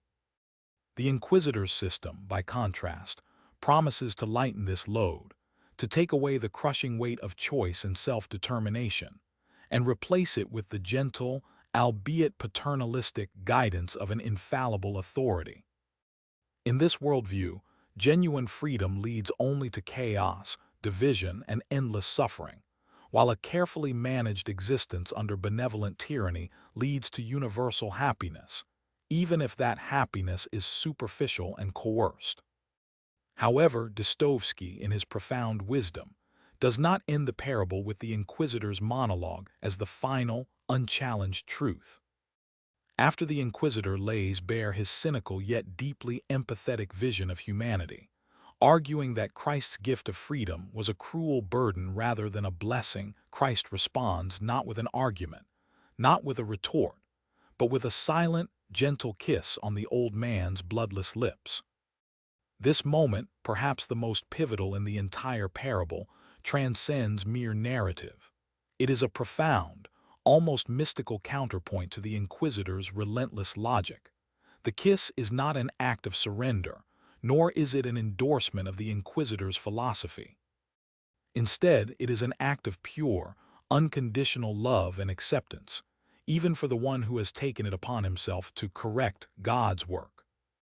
It is an affirmation of the very freedom the Inquisitor seeks to extinguish, a quiet insistence that love and suffering, choice and pain, are inseparable from true human dignity. The kiss represents a radical acceptance of humanity's flawed, struggling nature, a refusal to impose a solution, and a continued invitation to embrace the terrible glory of self-determination. It suggests that while the Inquisitor's arguments are logically compelling in their assessment of human weakness, they ultimately fail to account for the inexplicable human capacity for faith, for sacrifice, and for love qualities that defy rationalization and which thrive precisely in the arena of unburdened choice. By responding with a kiss, Christ silently asserts that true redemption lies not in enforced happiness or collective security, but in the individual's free choice to embrace faith, even in the face of doubt, and to love, even in the face of suffering. The kiss is an act of profound mercy that allows the inquisitor, despite his monstrous ideology, to remain within the embrace of divine love. It shatters the rigid framework of the inquisitor's logic with the irreducible mystery of spiritual truth. The old man shudders, a flicker of something undefinable crossing his aged face, and then, in a gesture that speaks volumes, he releases Christ, allowing him to leave. The inquisitor's absolute certainty is, for a fleeting moment, disturbed by an act of love so pure it cannot be catalogued or countered within his carefully constructed system. This ending leaves the reader in a state of profound ethical and existential disquiet. Dostoevsky offers no easy answers, no triumphant refutation that definitively settles the question of whether freedom or happiness is humanity's deepest desire. Instead, he presents a stark, almost unresolvable paradox. On one hand, the inquisitor's analysis of human frailty and the appeal of authoritarian security feels disturbingly plausible, tapping into our own anxieties about choice and responsibility. On the other hand, Christ's silent kiss resonates with an almost inarticulable truth about the intrinsic value of individual will, love, and the sacredness of conscience. The very ambiguity of the ending is Dostoevsky's masterstroke. It forces the reader to confront the question within themselves. Do we truly desire the harrowing freedom offered by Christ, with its attendant burdens of choice, suffering, and individual responsibility, yet also its potential for profound love and self-realization? Or do we, in our deepest hearts, yearn for the false, comfortable peace promised by the Inquisitor, a world where our choices are made for us, our suffering is minimized, and our consciences are sedated, even if it means sacrificing the very essence of what makes us human? The parable thus becomes a mirror, reflecting our own inclinations and forcing us to examine the often contradictory desires that vie for supremacy within the human soul. It suggests that the battle between freedom and security, individuality and collective conformity, is not merely an external political struggle, but an eternal, deeply personal conflict waged within the heart of every person. The unsettling question is not just for humanity at large, but for each one of us individually. The parable's power lies in its refusal to condemn the Inquisitor outright as a simple villain. Instead, Dostoevsky paints him as a figure of immense intellectual and moral conviction, someone who genuinely believes he is acting out of a profound love for humanity, a love so immense that it compels him to sacrifice his own soul for the perceived happiness of the masses. He is a tragic figure, bearing the ultimate burden of leadership, convinced that humanity cannot bear the truth of its own freedom. His self-professed martyrdom is to take humanity's sins upon himself, to guide them to a happiness they are too weak to achieve on their own terms. This deeply unsettling portrayal forces us to consider the seductive allure of systems that promise universal well-being, even at the cost of the individual spirit. It challenges the very notion of what constitutes good and evil, when weighed against the raw, desperate needs of a struggling populace. The Inquisitor's argument represents the ultimate philosophical temptation, to trade the agonizing search for truth and meaning for a carefully constructed, comfortable illusion. Moreover, Dostoevsky's exploration extends beyond the immediate religious context, providing a framework for understanding the perennial appeal of totalitarian ideologies throughout history. Whether it be the revolutionary fervor of communism promising economic equality at the expense of individual liberties, or the nationalist movements offering collective identity and security in exchange for unquestioning obedience. The psychological underpinnings laid bare by the Inquisitor remain strikingly relevant. These movements often tap into the very human desire for belonging, for clear answers in a complex world, and for relief from the personal responsibility that accompanies genuine freedom. They offer a simple, cohesive narrative that replaces the fragmented, often contradictory experiences of individual life, providing a grand purpose and an undeniable authority to those who feel adrift. The Grand Inquisitor serves as a timeless warning, urging constant vigilance against those who would promise paradise on earth in exchange for our most precious possession, our freedom to choose, to err, to suffer, and ultimately to love. It reminds us that the greatest threats to liberty often come disguised as benevolent intentions, rooted in a deep, albeit misguided, compassion for human suffering. The parable challenges us to question the very nature of happiness, asking whether a happiness that is imposed, managed, and devoid of genuine choice can truly be called happiness at all. It implicitly argues that the struggle for freedom, with all its inherent pain and uncertainty, is not a burden to be shed, but the very crucible in which true human character is forged and true love can blossom. The silent kiss, therefore, is not an answer, but a reassertion of the fundamental question itself, leaving us to wrestle with its implications long after the final page is turned, perpetually haunted by the echo of the Inquisitor's logic and the enduring mystery of Christ's love. Despite their vast intellectual capabilities and often fierce individuality, the figures who populate Dostoevsky's world, and indeed his analysis of humanity, frequently reveal a profound and tragic deficit. They understand almost everything except the most important thing, which is how to love and be loved. They can dissect philosophical arguments, navigate complex social hierarchies, and plot intricate schemes, yet they remain utterly bewildered by the simple, selfless act of genuine human connection. This paradox lies at the heart of many of his most compelling characters, who, for all their brilliance, stumble blindly through relationships, forever seeking something they cannot quite grasp. Their tragedy, Dostoevsky suggests, is not rooted in inherent evil, though many commit acts that might be judged as such. Instead, it stems from a deeper, more pervasive isolation. They are cut off from the very source of all meaning and true connection. This separation is not merely social or emotional. It is a spiritual void, a chasm where the capacity for unconditional love should reside. Without this fundamental link, their lives, however outwardly successful or intellectually profound, remain sterile, tormented, and ultimately unfulfilled, devoid of the warmth and purpose that authentic connection provides.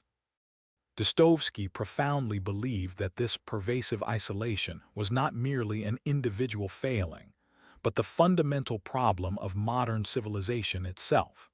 He saw it as a disease of the soul, spreading across the landscape of European thought and culture. This malady, in his view, corroded the bonds between people, turning communities into collections of self-interested individuals and stripping life of its inherent sacredness. He feared that without a radical shift in perspective, humanity was hurtling towards a future of profound loneliness and spiritual desolation. He traced the origins of this spiritual fragmentation to the ascendance of rationalism, individualism, and materialism. These powerful intellectual currents, which had reshaped Western thought for centuries, had taught people to view themselves as separate atoms, self-sufficient and independent, rather than interconnected parts of a larger whole. Rationalism elevated logic above faith and intuition, divorcing humanity from transcendent meaning. Individualism championed the autonomous self, often at the expense of communal responsibility and empathy. Materialism reduced existence to tangible possessions and physical sensations, dismissing the spiritual dimension entirely. This worldview, Dostoevsky argued, made genuine love almost impossible because it was built on the erroneous assumption that self-interest is the primary, if not the sole, motivator for human action. If every person is an island, driven only by their own desires and calculations, then altruism becomes a weakness, and true empathy an illusion. In such a framework, relationships devolve into transactions, alliances, or competitions, devoid of the self-sacrificing, unconditional devotion that Dostoevsky believed was essential to human flourishing. It left humanity adrift, seeking fulfillment in endless, ultimately unsatisfying pursuits, forever orbiting a void where spiritual connection ought to be. It left humanity adrift, seeking fulfillment in endless, ultimately unsatisfying pursuits, forever orbiting a void where spiritual connection ought to be. This was the central paradox Dostoevsky observed in the modern intellectual. They grasped the intricacies of political theory, the complexities of economic systems, and the vastness of scientific discovery. They could deconstruct societal structures, articulate grand philosophical ideas, and navigate the labyrinthine corridors of human psychology with breathtaking precision. Yet, for all their dazzling acuity and expansive knowledge, they understood everything except the most important thing: how to love and be loved. They could explain the mechanics of affection, perhaps even strategize its acquisition, but the profound, self-abandoning, reciprocal surrender that constitutes true love remained an enigma, a data point that refused to fit into their meticulously constructed rational frameworks. Their predicament, Dostoevsky insisted, was not one of inherent malice or deliberate evil. On the contrary, many of these figures, from the detached intellectual to the revolutionary idealist, harbored noble intentions, dreaming of a better world constructed upon logical principles. Their tragedy was not that they were evil, but that they were isolated from the source of all meaning, a source Dostoevsky ultimately located in the divine, but which, even for the secular reader, can be understood as the wellspring of unconditional connection, transcendent purpose, and the shared human spirit that binds us in spite of our differences. Cut off from this deeper current, their grand designs often became cold and abstract, failing to nurture the individual soul even as they promised societal betterment. Their compassion, when it existed, was often a generalized pity for humanity, rather than a burning, personal love for a specific individual, which Dostoevsky saw as the crucible of true empathy and spiritual growth. Dostoevsky believed that this isolation was the fundamental problem of modern civilization. He watched with profound alarm as the fabric of traditional society, with its communal bonds, shared faith, and implicit understanding of human interdependence, frayed under the relentless assault of new ideologies. The old ways, for all their imperfections, at least offered a framework where individuals understood their place within a larger whole, where duty and sacrifice were not antithetical to self-interest, but often its highest expression. The modern era, however, systematically dismantled these structures of belonging, replacing them with a starker, more solitary vision of existence. Rationalism, individualism, and materialism had taught people to view themselves as separate atoms, disconnected particles drifting in a cosmic void, each solely responsible for its own trajectory and survival. Rationalism, by insisting that only that which could be logically deduced or empirically proven held value, stripped the world of its mystery, its enchantment, and its sacred dimensions. It reduced human experience to a series of cause and effect relationships, diminishing the role of intuition, faith, and the ineffable. If God was merely a superstition and the soul an illusion, then where was the imperative for self-sacrificing love? What objective logic could compel one to truly give of oneself without expectation of return? Individualism, in its extreme manifestation, championed absolute autonomy, presenting self-reliance not just as a virtue, but as the only virtue. It fostered a deep distrust of community, tradition, and authority, encouraging each person to construct their own meaning and morality entirely from within. While celebrating personal freedom, it inadvertently severed the threads that connect us, making genuine vulnerability and interdependence seem like weaknesses rather than necessary components of a rich human life. If one's primary duty was to oneself, to maximize personal happiness and fulfill individual desires, then the very concept of selfless love became contradictory, a logical cul-de-sac. Materialism further exacerbated this atomic view. By prioritizing tangible possessions, physical comfort, and sensory gratification, it redirected human aspiration away from spiritual communion and towards acquisition and consumption. The value of a person became tied to what they owned, what they achieved in the worldly sense, and how much pleasure they could extract from existence. Relationships in this framework risked becoming transactional, valued for what they could provide: emotional support, social status, physical gratification, rather than for the intrinsic spiritual bond they represented. This worldview, which depicted humanity as a collection of self-interested, rational agents, made genuine love almost impossible, because it was based on the assumption that self-preservation and self-advancement were the ultimate drivers of all action. Love, as Dostoevsky understood it, demanded precisely the opposite: a willingness to transcend the self, to prioritize the beloved's well-being, even at personal cost. It was an act of radical vulnerability, a surrender of control, a leap of faith into the unknown depths of another's being. But if one was merely a self-contained unit, rationally calculating advantage, then such surrender was irrational, a dangerous exposure of one's most vital interests.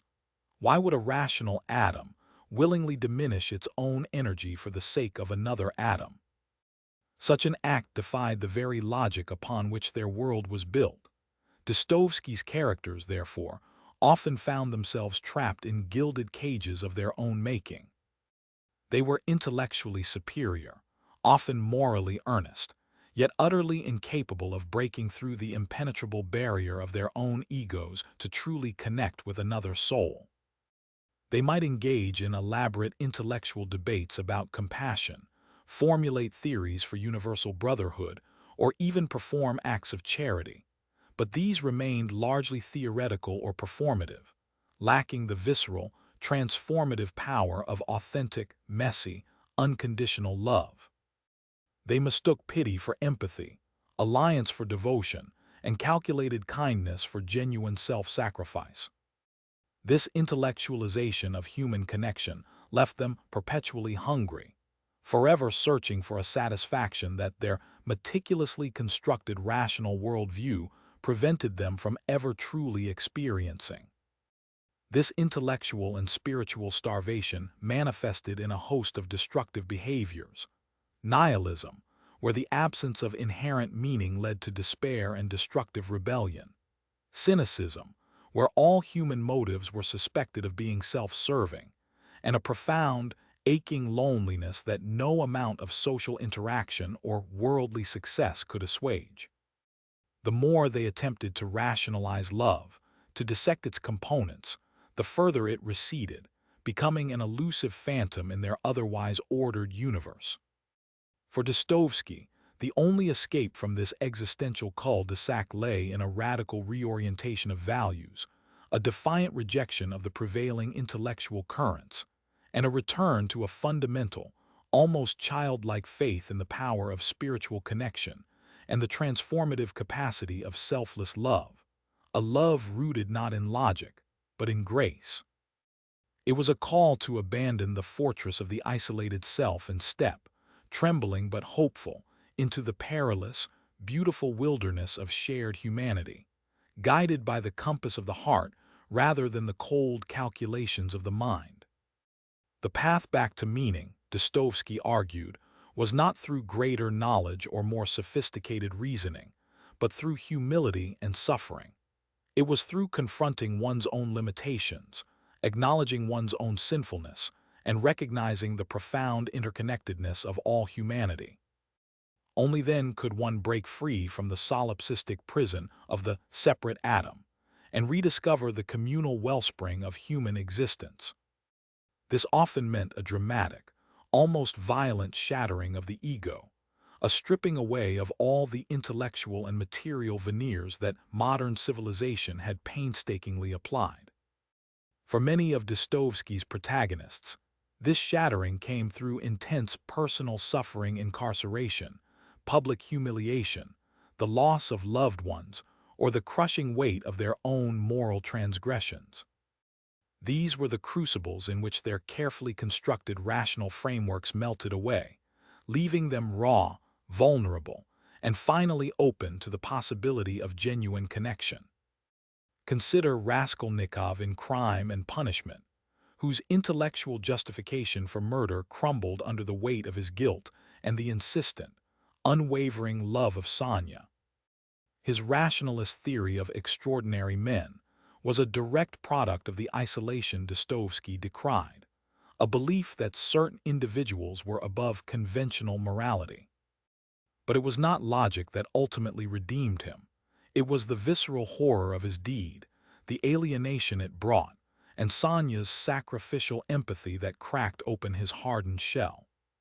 She didn't argue with his theories. She loved him, seeing past his intellectual pride to the suffering human beneath. Her love was an irrational force, a scandal to his intellect, yet it was the only thing capable of leading him back to humanity.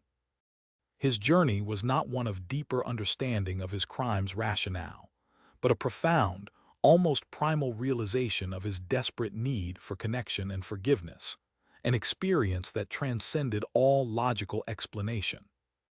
Similarly, the Grand Inquisitor in the Brothers Karamazov represents the pinnacle of this rationalized isolation. He believes he understands humanity better than Christ himself, offering people security and earthly happiness in exchange for their freedom and faith. His system is perfectly logical, designed to eliminate suffering by removing the burden of free will and spiritual choice. Yet, for all its intellectual coherence, it is profoundly loveless, a cold, calculated control that ultimately denies humanity its true dignity and spiritual potential. He is isolated by his own immense intellect, his conviction that he alone possesses the correct solution, alienating him from the very people he claims to serve. Christ's silent kiss, an act of pure, irrational love and forgiveness, is the only counterpoint to the Inquisitor's formidable logic, a gesture that demonstrates the very spiritual connection that the Inquisitor's worldview systematically denies. Dostoevsky wasn't advocating for an abandonment of intellect, but rather for its proper placement within the broader landscape of human experience. Intellect, when detached from the heart, from empathy, and from a sense of spiritual belonging, becomes a dangerous instrument, capable of building intricate systems that are ultimately hollow and dehumanizing. He saw the potential for intellect to become a fortress, protecting the individual from the terrifying vulnerability that love demands. True wisdom, for Dostoevsky, lay not in the accumulation of facts or the mastery of logic, but in the profound understanding of the human heart, its capacity for both great evil and infinite love, and its eternal yearning for connection with something beyond itself. To truly love, then, was to defy the atomistic worldview. It was to recognize that the self is not an island, but an integral part of an intricate tapestry of existence. It meant surrendering the illusion of complete self-sufficiency and embracing the terrifying, beautiful reality of interdependence. It meant moving beyond the calculations of self-interest and entering the realm of grace, where giving is its own reward, and vulnerability is a source of strength. This profound act of breaking down the walls of the isolated self was, for Dostoevsky, the only true path to healing not just the individual soul, but modern civilization itself, allowing humanity to finally orbit not a void, but a vibrant, interconnected spiritual universe. It was a message that, in its profound simplicity, stood in stark contrast to the complex intellectual constructs of his age, yet offered a redemption that no amount of rationalism or materialism could ever hope to provide. The ultimate irony was that the very individuals who sought to understand and control the world through their intellect were the ones who most urgently needed to relearn the most basic, yet most profound, lesson of all: how to simply and truly love another human being. As their influence grew, and Dostoevsky continued to explore the depths of the human psyche, a profound theme began to emerge across his narratives. This was the idea of a fundamental division within the self, a split that would later form a cornerstone of existentialist thought. His characters often experience a profound internal fragmentation, where their outward persona, their stated beliefs, and their secret desires pull them in opposing directions, creating what philosophers would later term authenticity problems. This inner schism raises a fundamental question. If we, as individuals, contain multiple conflicting selves, which one truly represents our identity? Is it the self we present to society, the self we wish to be, or the self driven by hidden impulses? Dostoevsky masterfully portrays this dilemma through characters who struggle to reconcile their contradictory parts, never quite knowing who they truly are. This internal battle becomes a central source of their suffering and their often irrational actions. Furthermore, Dostoevsky delved into the stark contrast between our conscious thoughts and stated values and our unconscious drives and actual behavior. Long before the advent of modern psychology, he depicted characters who passionately articulate noble ideals and moral principles, yet consistently act from motives that are selfish, petty, or destructive. This disconnect between word and deed reveals a complex internal landscape where reason often loses to impulse, and where self-deception becomes a survival mechanism. Another layer of this internal complexity arises from the act of self-observation. If we can observe ourselves thinking and feeling, who then is the observer and who is the observed? This introspective gaze, so common among Dostoevsky's intellectual protagonists, leads to a strange detachment, a feeling of being both the actor and the spectator in one's own life. This meta-awareness often intensifies their alienation, making them strangers not only to others but also to themselves. They become trapped in a loop of analysis, unable to simply exist. These profound and unsettling questions torment Dostoevsky's characters, driving them to increasingly desperate attempts to achieve a sense of wholeness, meaning, or even just simple peace. They seek reconciliation through confession, through grand gestures, through self-destruction, or through the embrace of extreme ideologies.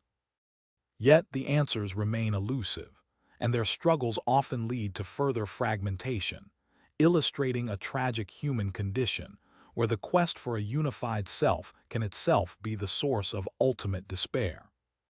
Illustrating a tragic human condition where the quest for a unified self can itself be the source of ultimate despair. This profound internal disjunction, the feeling of being perpetually out of sync with oneself, is precisely what existentialist philosophers would later articulate as the problem of authenticity. If the self is not a singular, coherent entity, but rather a dynamic interplay of conflicting impulses, desires, and rationalizations, then which part, if any, represents our true identity? This is the gnawing question that haunts Dostoevsky's protagonists. Is it the self that yearns for spiritual transcendence, or the one that secretly savors base desires?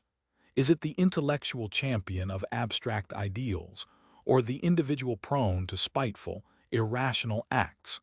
The absence of a clear answer traps them in a moral and psychological labyrinth. They struggle to live authentically because the very foundation of an authentic self seems fractured and elusive. Their actions often appear as a desperate performance, an attempt to embody one facet of their being while suppressing or denying others, leading to a profound sense of alienation from their own lives. This internal conflict is further complicated when conscious thoughts and stated values clash dramatically with unconscious drives and actual behavior. Dostoevsky masterfully exposes this hypocrisy, not as a moral failing in the simple sense, but as an inescapable consequence of the human psyche's inherent complexity. A character might intellectually embrace altruism and compassion, yet find themselves driven by envy, resentment, or a perverse desire to inflict suffering. They may profess a belief in God and morality, while simultaneously harboring nihilistic impulses or committing acts of profound depravity. This chasm between what one thinks they are or ought to be, and what they actually do or unconsciously desire, creates a profound sense of self-deception.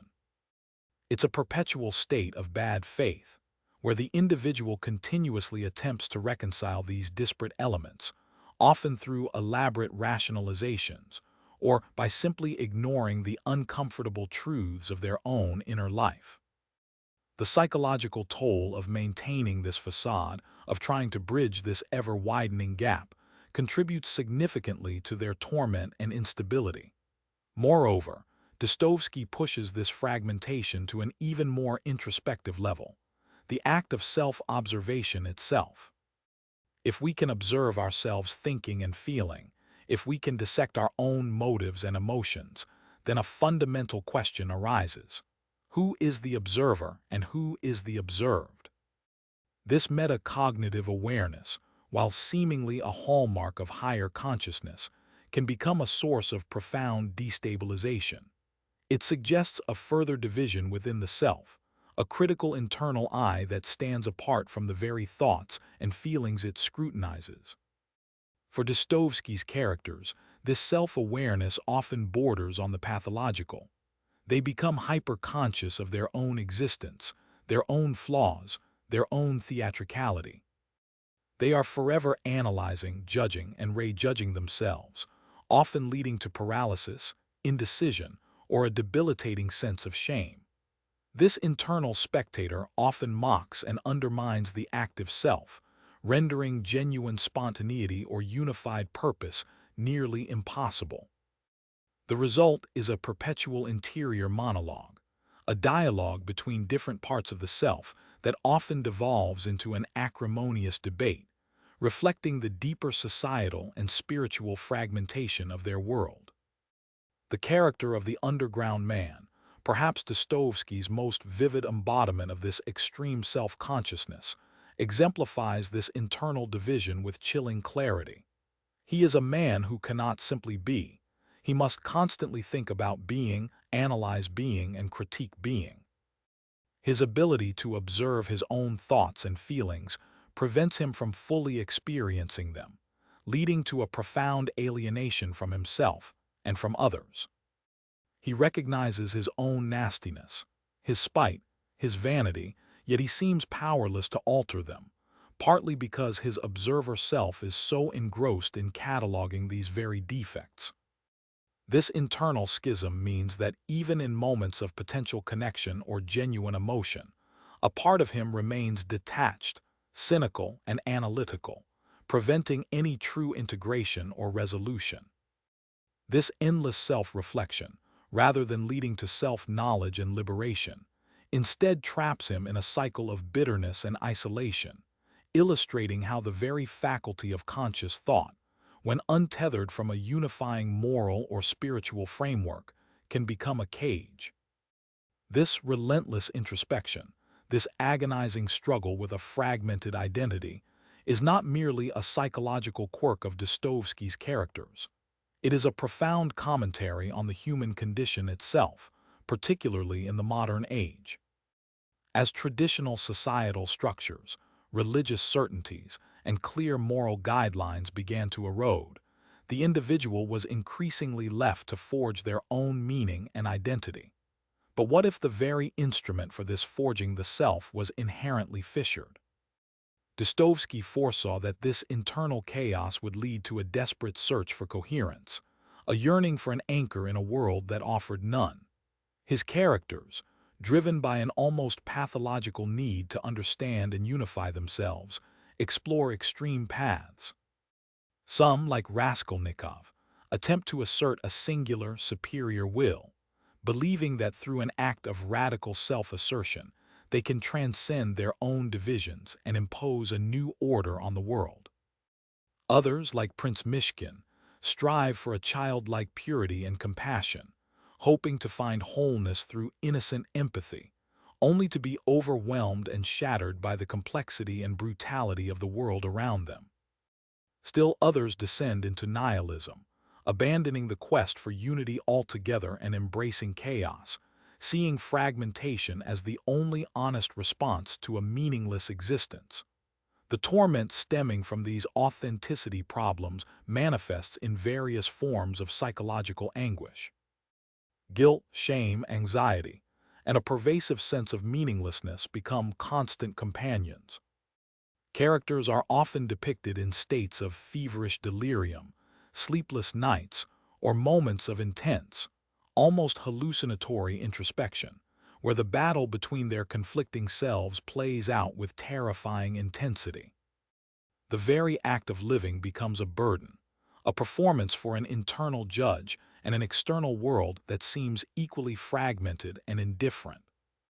Their desperate attempts to achieve a sense of wholeness might involve dramatic confessions, seeking absolution or understanding from others, hoping that an external validation might somehow knit together their internal divisions. Or they might engage in grand, often self-destructive gestures, believing that a radical act, even one of violence or self-sacrifice, could force a resolution to their internal disunity. These attempts, however, are almost always futile, leading not to reconciliation but to deeper fragmentation, further illustrating the tragic irony.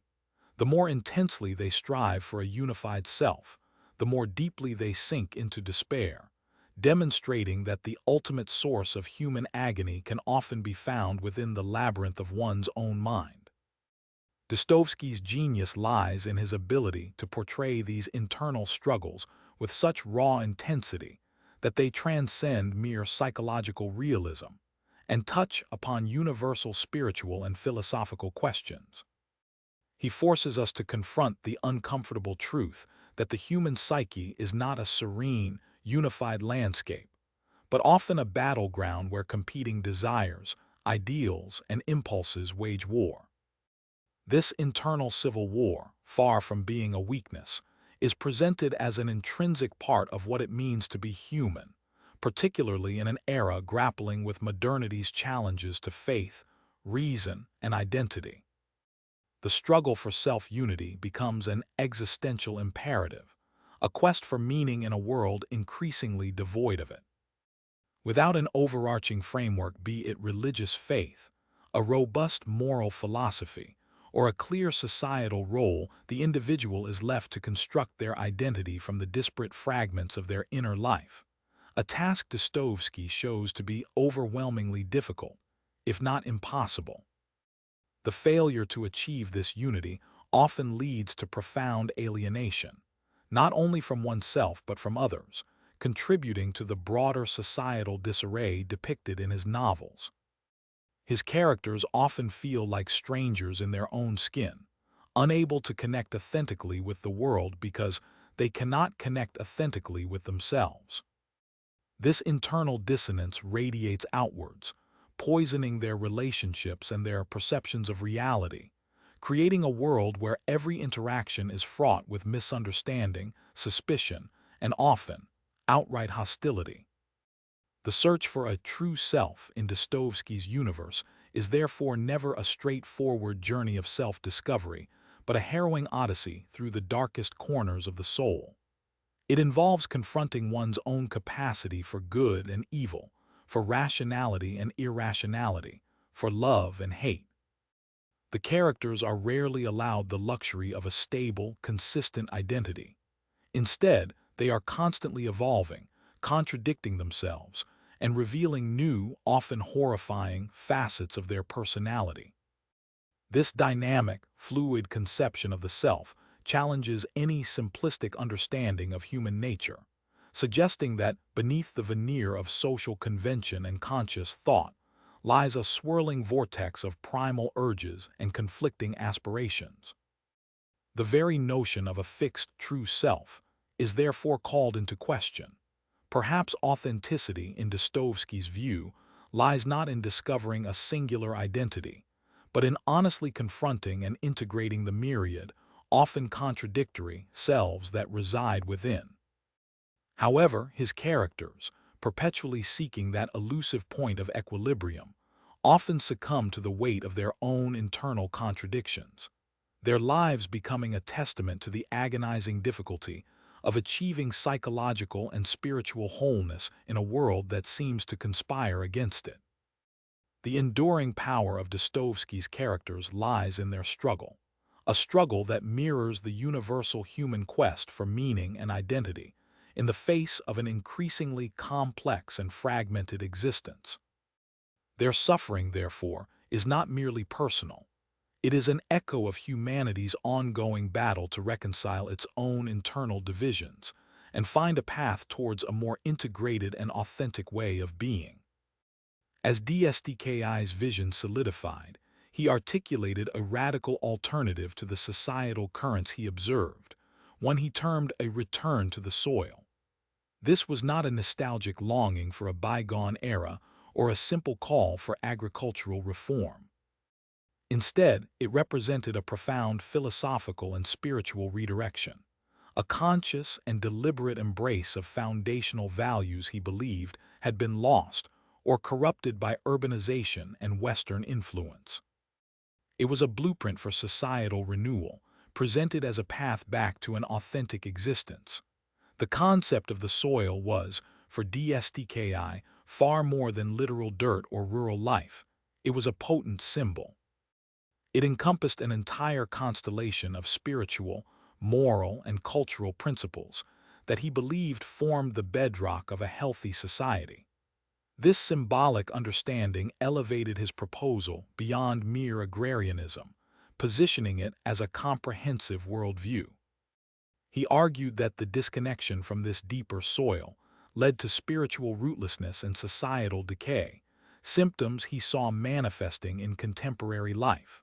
Among the core values embodied by this soil was the principle of Sobornost. This term, central to Orthodox Christian thought, described the mystical unity of the community, a spiritual oneness that transcended individual ego and rational calculation. It suggested a collective spiritual consciousness where truth and wisdom emerged from the harmonious interaction of many, guided by shared faith and love, rather than by hierarchical decree or individual intellect alone.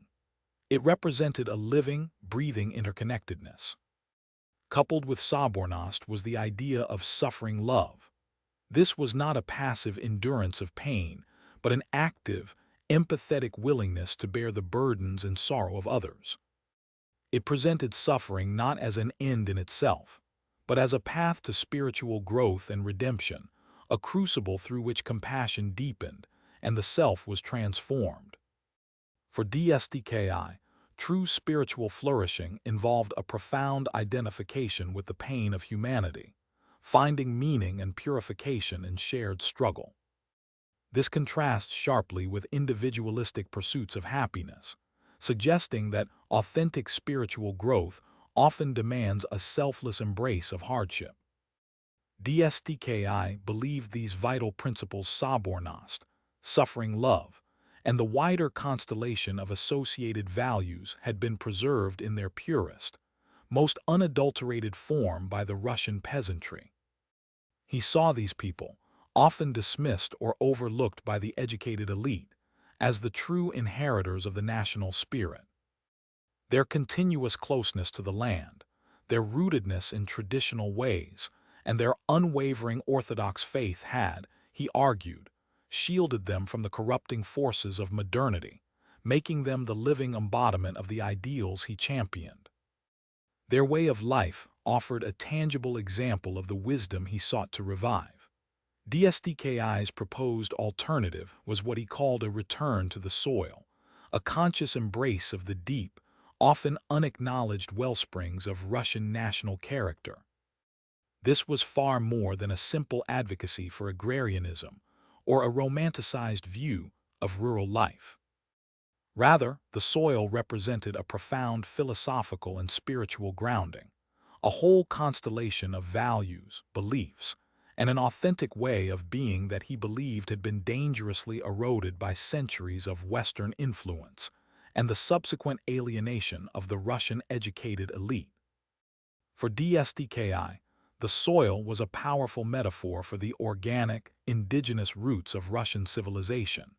It symbolized the country's unique historical trajectory, its spiritual heritage, and the moral principles he saw as vital for its true flourishing.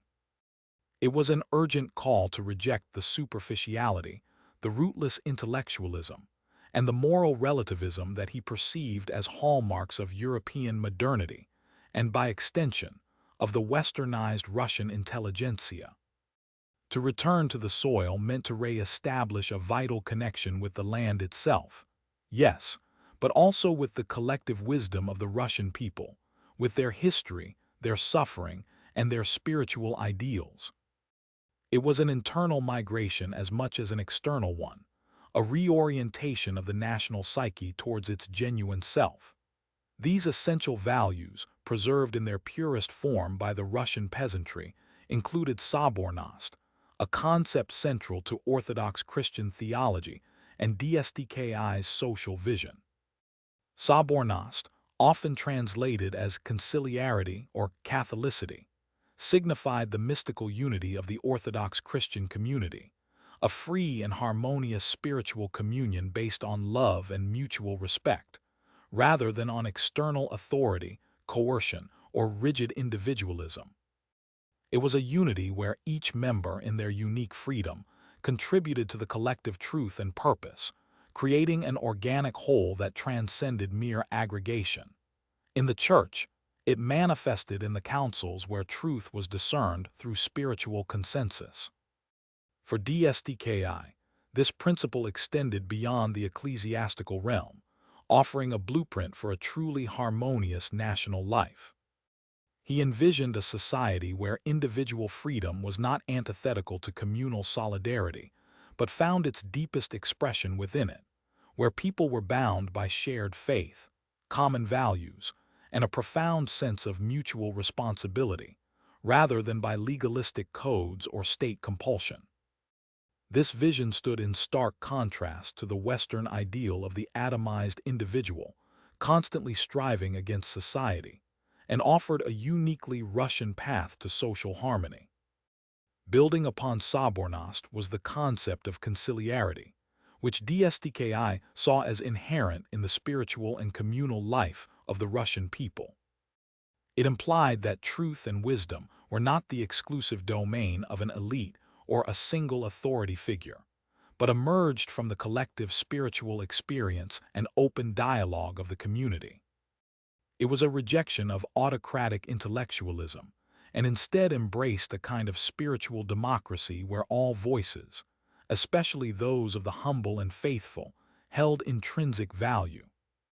This principle fostered a deep sense of shared ownership and participation in the moral and spiritual life of the nation, providing a counter-narrative to the top-down reforms and intellectual decrees that often alienated the common people from their own government and intelligentsia.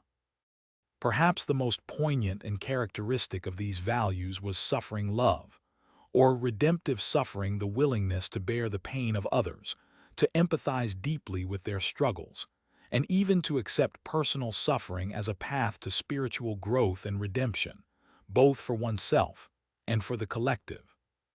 This was not a passive acceptance of misery, but an active, compassionate engagement with the brokenness of the world, seeing in it an opportunity for purification and solidarity. DSDKI believed that the Russian people, through their long history of hardship and their profound Christian faith, possessed an innate capacity for this suffering love. He saw it as a uniquely Russian trait, a spiritual superpower that could cleanse and elevate not only individuals but the entire nation. Through shared suffering, a deep, unbreakable bond of empathy could be forged, leading to a profound understanding of human nature and a pathway to collective spiritual renewal. This idea resonated deeply with the Orthodox theological understanding of kenosis, the self-emptying love of Christ, and the belief that through humility and shared burden, true spiritual insight and salvation could be achieved. It transformed suffering from a purely negative experience into a catalyst for profound spiritual transformation and communal solidarity, distinguishing Russian spirituality from more pragmatic or individualistic Western approaches. These values had been preserved in their purest form by the Russian peasantry who had remained close to the land, their lives intertwined with the rhythms of nature and the timeless traditions of the Orthodox Church. For DSDKI, the peasant was not merely an economic unit or a subject of paternalistic concern, but the embodiment of Russia's spiritual core. Their lives, often marked by hardship and simplicity, were nevertheless rich in moral depth and spiritual understanding. They lived in communal structures, sharing burdens and joys, guided by an intuitive sense of justice and compassion rooted in their faith. Unlike the alienated urban intellectual, who often sought truth in abstract ideologies imported from the West, the peasant found meaning and moral guidance in the tangible realities of their daily existence, in their labor, their family, their village community, and their unwavering devotion to God. Their wisdom was experiential, not theoretical, forged in the crucible of life itself. DSDKI believed that to truly understand Russia, one had to look to these people, not just observe them, but to learn from their resilient spirit, their profound humility, and their unwavering faith in a higher moral order. This vision, however, was not a call for a literal return to an agrarian past or a romantic idealization of poverty. Instead, it was a demand for a spiritual and moral reorientation, a call for all segments of Russian society, particularly the intelligentsia, to reconnect with these foundational values. DSDKI argued that the intellectual and moral crisis gripping Russia stemmed from its disconnect from its own soil, its attempt to graft foreign ideas onto a profoundly different spiritual and cultural landscape. He urged his contemporaries to shed their Western-centric prejudices and to embrace the unique character of their own people, to find wisdom not in the latest European philosophies, but in the timeless truths embodied by the common Russian man and woman. He believed that only by acknowledging and cultivating these indigenous spiritual strengths could Russia truly overcome its internal divisions, heal its societal wounds, and fulfill its unique destiny on the world stage. This embrace of the soil and its values was thus presented as the ultimate antidote to the spiritual malaise of modernism, the sense of rootlessness, the decline of faith, the rise of nihilism, and the moral confusion that plagued Europe, and by extension, the westernized segments of Russian society. DSDKI posited that Russia had a special spiritual mission, not to imitate the West, but to offer the world an alternative path, one rooted in communal love, spiritual humility, and a profound sense of moral responsibility. He believed that Russia, by returning to its own spiritual wellsprings, could not only heal itself, but also become a beacon for humanity, demonstrating a way of life that harmonized individual freedom with collective purpose and material progress with spiritual depth. This was a radical vision, challenging the prevailing narratives of progress and modernity, and asserting the profound, often overlooked power of indigenous faith and tradition. DSTKI often articulated this mission through the idea of Russia as a Narod Bhagavostok, a god-bearing people. This concept was deeply embedded in his understanding of Russian orthodoxy and history. He believed that Russia had been chosen by God to preserve the true Christian faith in its purest form, especially after the schism between East and West, and the perceived theological deviations of Catholicism and Protestantism. This special spiritual burden meant that Russia had a unique responsibility not just for its own salvation, but for the spiritual fate of the world. The Russian people, particularly the peasantry, with their unwavering faith and capacity for suffering love, were seen as the custodians of this divine truth. They were not merely a nation among nations, but a people with a cosmic purpose, entrusted with a sacred mission to manifest God's truth on earth. This idea of a chosen people, however, was not one of triumphalism or xenophobia, but one of humility and sacrifice. It implied that Russia's greatness lay not in material power or imperial expansion, but in its spiritual depth and its willingness to bear the cross of suffering for the sake of humanity. This concept of Russia's unique spiritual mission further underscored the urgency of the return to the soil. If Russia were to fulfill its destiny as a God-bearing nation, it first had to rediscover its own spiritual foundations, cleanse itself of the corrupting influences of foreign ideas, and reconnect with the authentic faith and values of its people. The westernized elite, in their imitation of Europe, were seen as betraying this sacred trust, undermining Russia's spiritual strength, and leading it astray from its divine path. DSTKI warned that continued alienation from the soil would not only result in Russia's spiritual decay, but would also prevent it from fulfilling its universal mission to heal a world adrift in skepticism and materialism.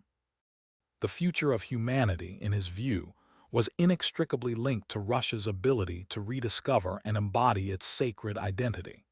The rejection of Western rationalism and materialism was a cornerstone of DSTKI's critique. He saw in Western thought a fundamental flaw: its tendency to prioritize intellect over intuition, individual rights over communal harmony, and material gain over spiritual fulfillment. He believed that this led to a fragmented worldview, where humanity was severed from its spiritual roots, leading to alienation, moral relativism, and ultimately nihilism. DSTKI argued that Russia, with its Orthodox heritage and its innate capacity for sobornost and suffering love, offered a holistic alternative, a path where reason and faith, individual and community, were integrated into a harmonious whole. The Russian soul, he argued, yearned for ultimate truth, for God, and could not be satisfied by the dry rationalism or the endless pursuit of material comfort that characterized much of Western modernity. In his extensive writings, DSTKI frequently explored the psychological and moral consequences of this spiritual uprootedness. He depicted characters consumed by intellectual pride, moral ambiguity, and a debilitating sense of purposelessness, all stemming from their detachment from the soil and its life-giving values. These characters, often members of the intelligentsia, found themselves trapped in a labyrinth of abstract ideas, unable to connect with genuine human experience or to find solace in faith. Their suffering, though often self-inflicted, served as a cautionary tale, illustrating the dangers of intellectual arrogance and the profound human need for spiritual grounding. Through their struggles, DSTKI vividly demonstrated that true freedom and fulfillment could not be found in unbridled individualism or the embrace of foreign ideologies, but only in a return to the moral and spiritual truths embedded in the Russian land and its people. The return to the soil was, therefore, an encompassing vision for national renewal. It was a call for intellectual humility, for social solidarity, for spiritual authenticity, and for a deep sense of moral responsibility. It demanded that Russians look inward, not outward, for their salvation, to find their strength and their purpose in their own unique heritage. It was an affirmation of Russian distinctiveness, not as a point of isolation, but as a source of universal wisdom. DSTKI believed that by embracing these principles, Russia could not only resolve its internal crises, but also offer a spiritual balm to a world increasingly fractured and disillusioned by the promises of secular modernity. His vision, though deeply rooted in Russian particularity, ultimately aimed at a universal human redemption, with Russia playing a pivotal, divinely ordained role in its unfolding. This profound connection between Russia's destiny and the spiritual well-being of humanity animated much of his work, transforming his socio-political commentary into a prophetic declaration of national and global significance.